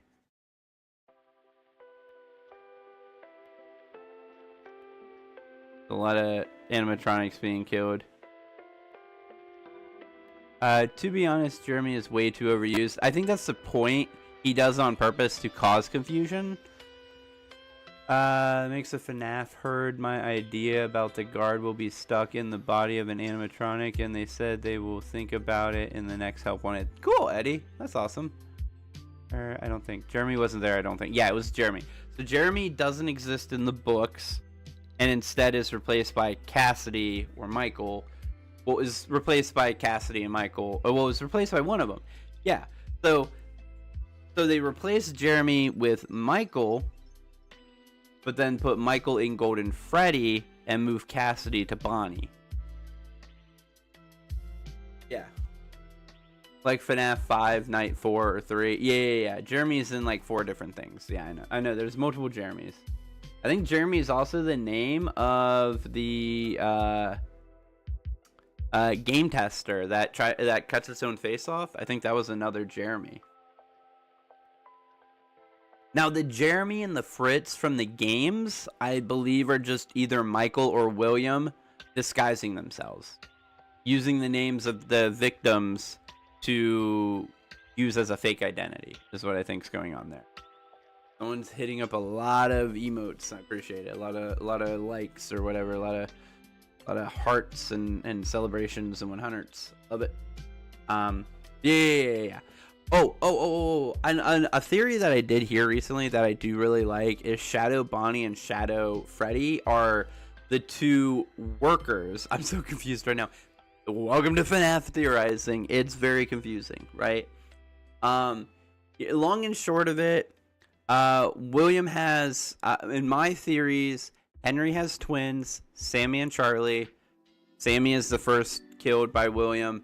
Charlie is the last in the 7 that happened in 1983.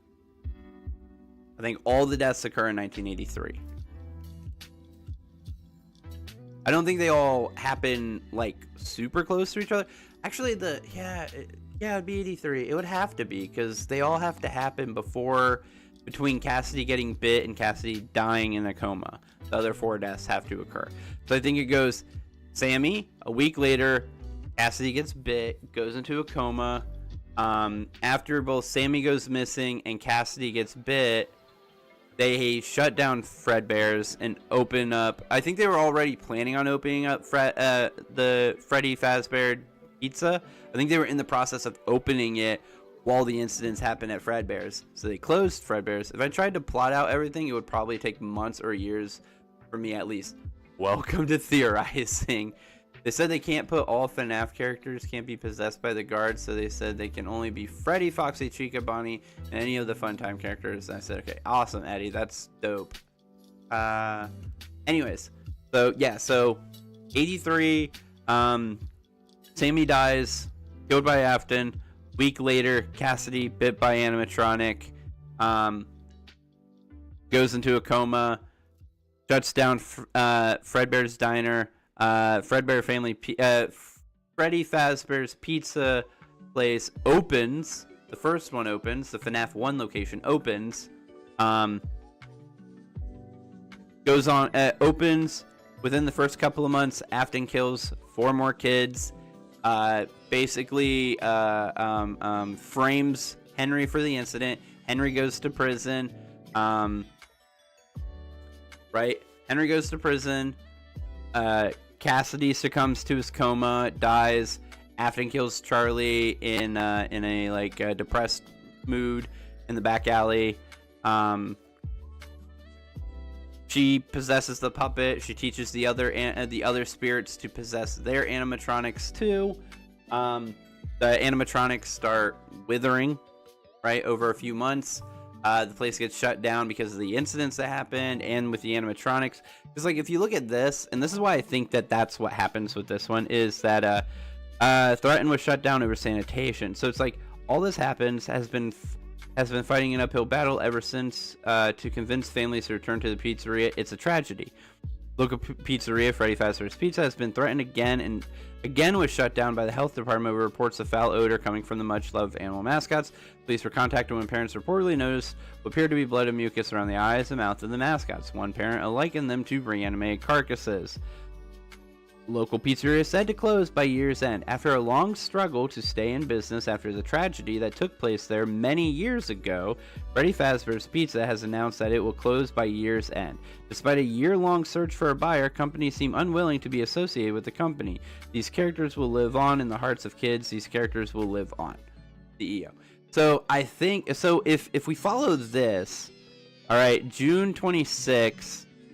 Oh yeah, it is 26. 2 local kids. So I think these incidents all happen. All the deaths happen, right? And I think, man, I'm trying to line these out.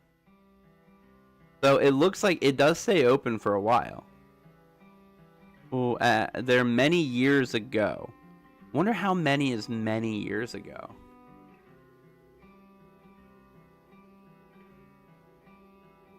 Could FNAF ever make chips like they made lollipops or ice cream? Why not chips?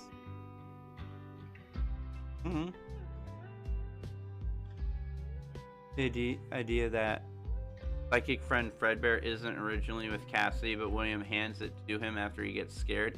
No, I don't think he gives it to him after he gets scared. I think he gives it out. I think he gives it to him after this event as reconnaissance to keep an eye on his son. I don't think it was good intention. I think it was bad intentions. I think he literally gives it to his son to keep an eye on him. It's a surveillance system, not a safety, not for safety reasons.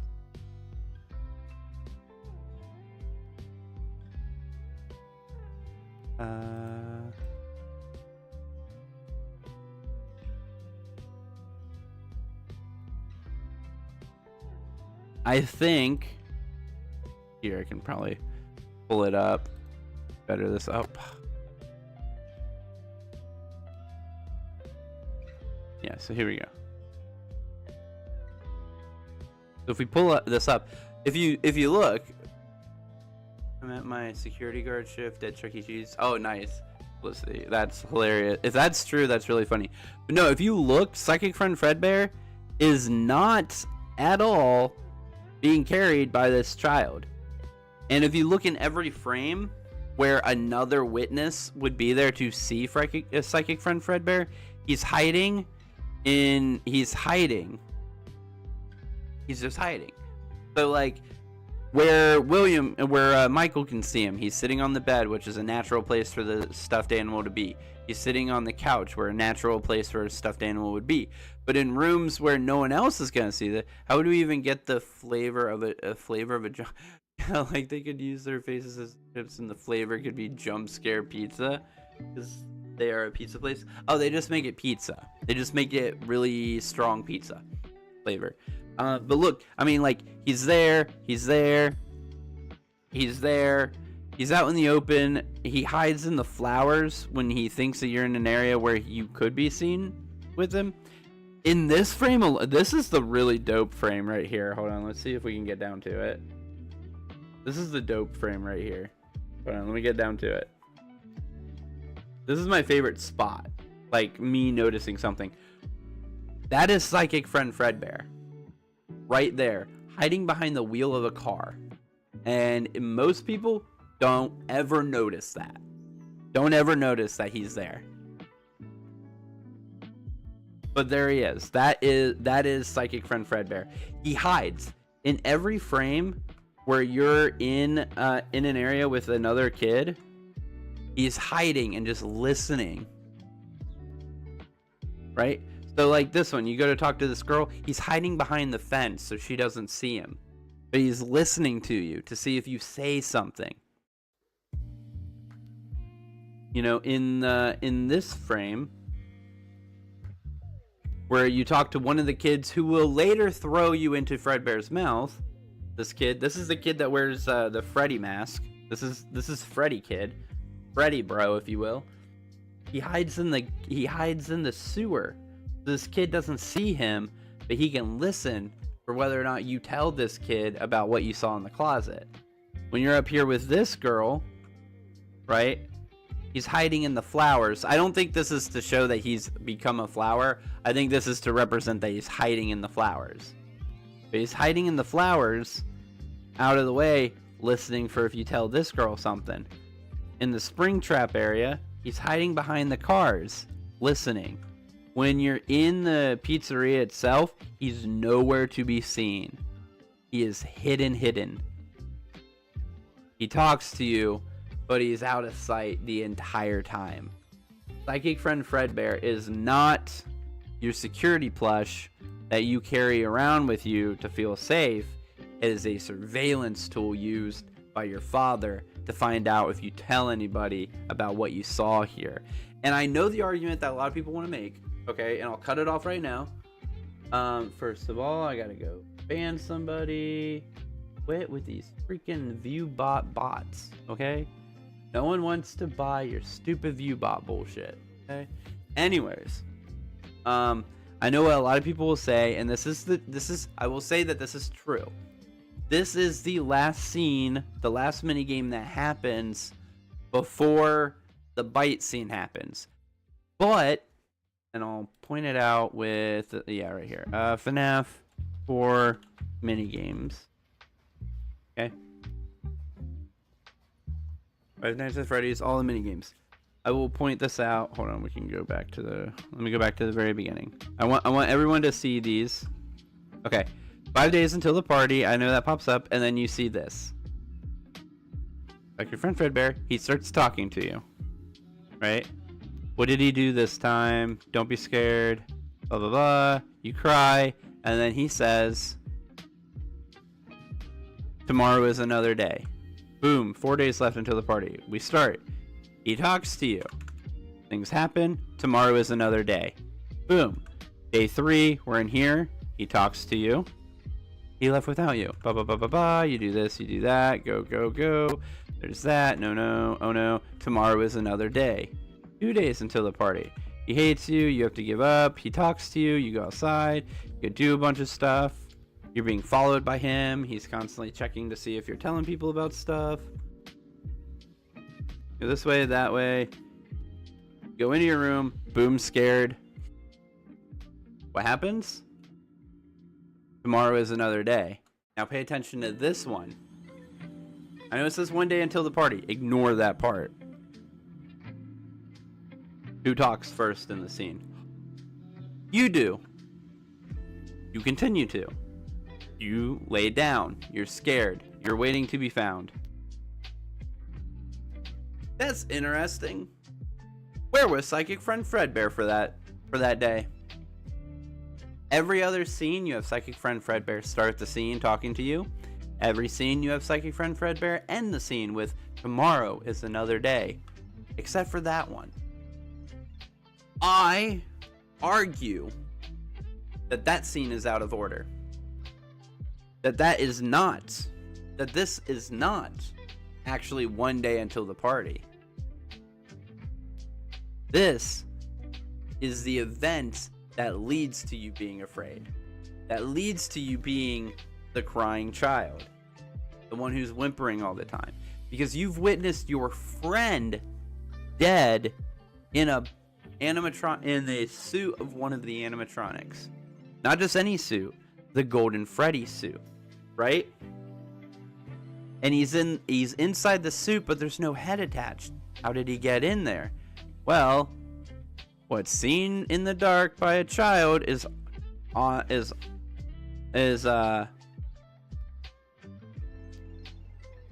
often confused, or often FNAF 4 nightmare animatronics. When you look at the nightmare animatronics, only one of them has a stomach mouth. And it's the one who has the body inside of it. McFarlane toy? Why?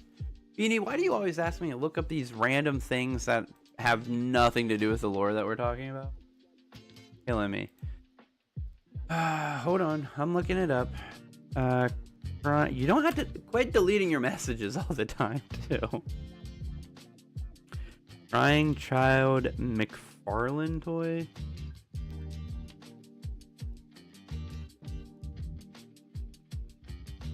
Oh, these things? That is weird.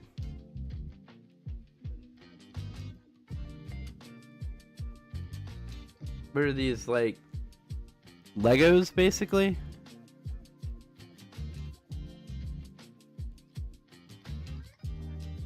Okay. Yeah. That's my theory. That is Sammy. he's the first he's the first missing child, right? And I think it goes together with this, like 5 children are now linked to the incident at Freddy Fazbear's. So I think they had Sammy missing all the way back in the day. Child's Fredbear plush, as seen in the encyclopedia, has stitches next to his stomach. Probably from where the walkie-talkie or the whatever was put inside of it. Or where the animatronics get put into. The endoskeleton gets slipped in that way.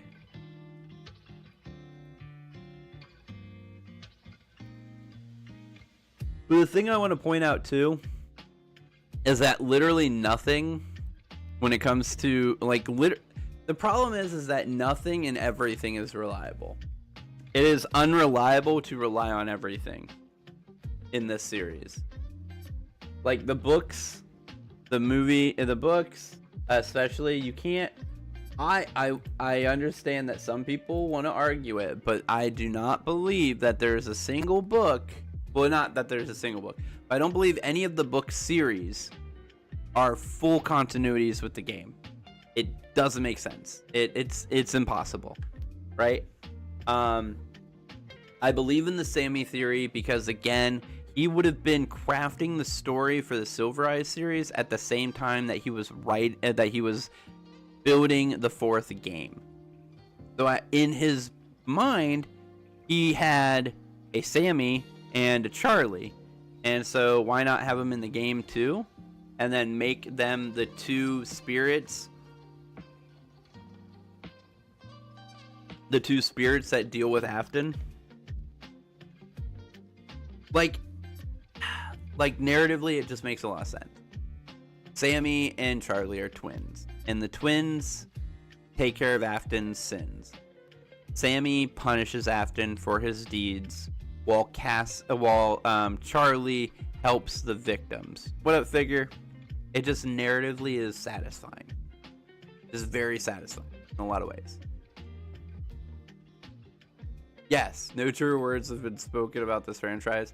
It's unreliable to rely on everything in the series and trying to make everything go together. I think you get to nitpick what you want because Scott has a tendency to nitpick what he wants from his own games. He gets to, in the future games, decide what these vague hints actually meant. He gets to do that by writing books, creating movies, TV show eventually maybe, other games. I'm surprised he doesn't have official FNAF music. Just like in the middle of it is just, I'm the one who bit him, like, or some crap. Like, he gets to do whatever he wants. He gets to have a field day with it, and he fucking loves it. And Steelwool gets to do the same thing. So I get to do the same thing. And I'm gonna say that all these pieces of evidence really tie together to make this kid Sammy. Gives Charlie a brother, gives Henry a son, and makes this a wound first inflicted on Henry that he allowed to bleed out and affect everybody else. Because what also, and I think part of what that line means, hold on, we can go back because I had it like here, where it was like here, I think. Boost before start. Hold on.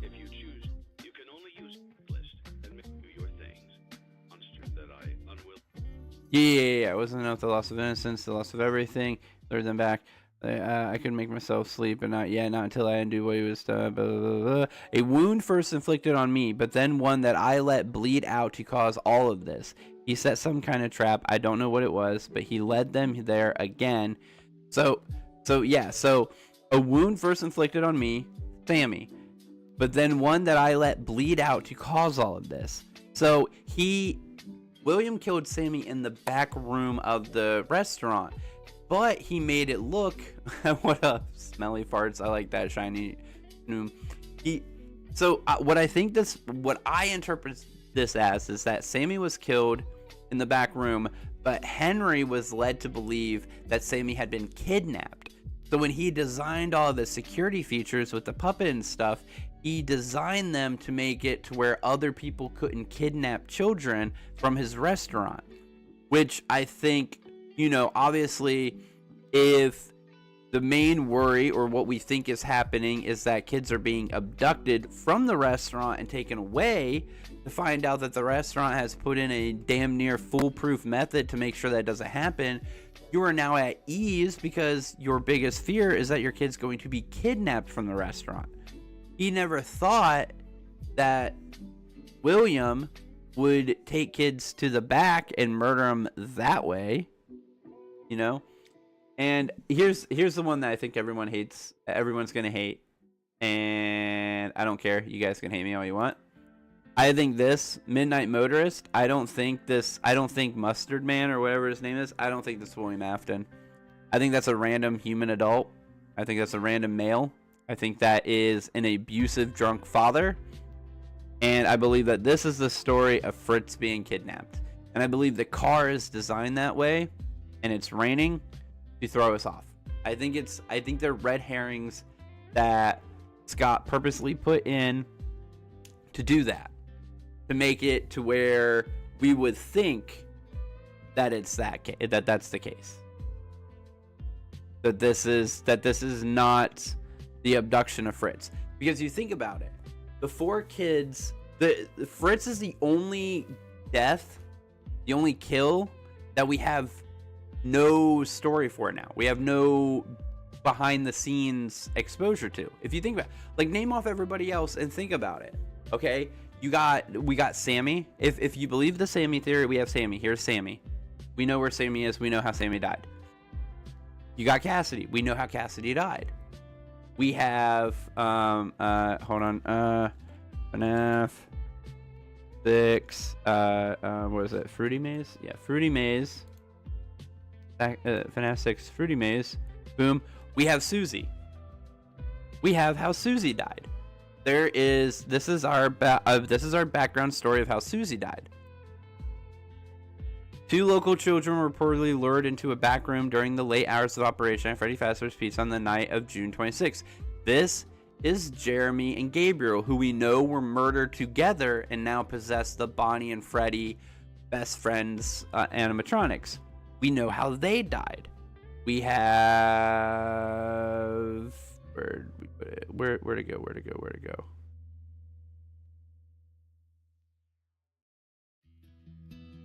We have Charlie and how Charlie died, right? We have all these characters' deaths, okay? We don't have Fritz. Fritz is missing from the series. He's the only death that we don't have any backstory to. We don't have any explanation about how it happened. We just know that Fritz is a death that occurred too, right? That's the only... Unless someone can tell me what I'm missing, what piece of evidence I'm missing, because I don't know if I am. If someone else can, either right now in chat or in the comments down below, if you've gotten this far in the VOD, which I appreciated if you did. I don't know what other piece of information I might be missing that would explain Fritz's death. This right here fully could explain Fritz's death. Fritz is is the child of an abusive alcoholic dad, a mom who's just she knows she can't do anything to defend him, right? So he has an abusive alcoholic dad. William shows up and convinces Fritz to come back to Freddy's with him. He's like, hey, you come back with me, I'll get you in for free, all that. We can hang out and have fun. You can get away from your dad, who's gonna show up later and, beat on you, basically. William appeals to the kid, convinces him to go with him, murders him in the back. Right? There you go. That is Fritz's story. Fritz has one of the saddest stories. If this is the truth, if this is Fritz's death, Fritz has one of the saddest stories. He lived the majority of his very short life as the abused son of an alcoholic, an abusive alcoholic, and was then had that that situation was taken advantage of by William Afton to lure him to his death. And we see similar stories to this play out. We have the one story of the little girl who hides in Funtime Freddy to get away from her family because she's not happy with him, and she gets trapped inside of him and slowly suffocates to death.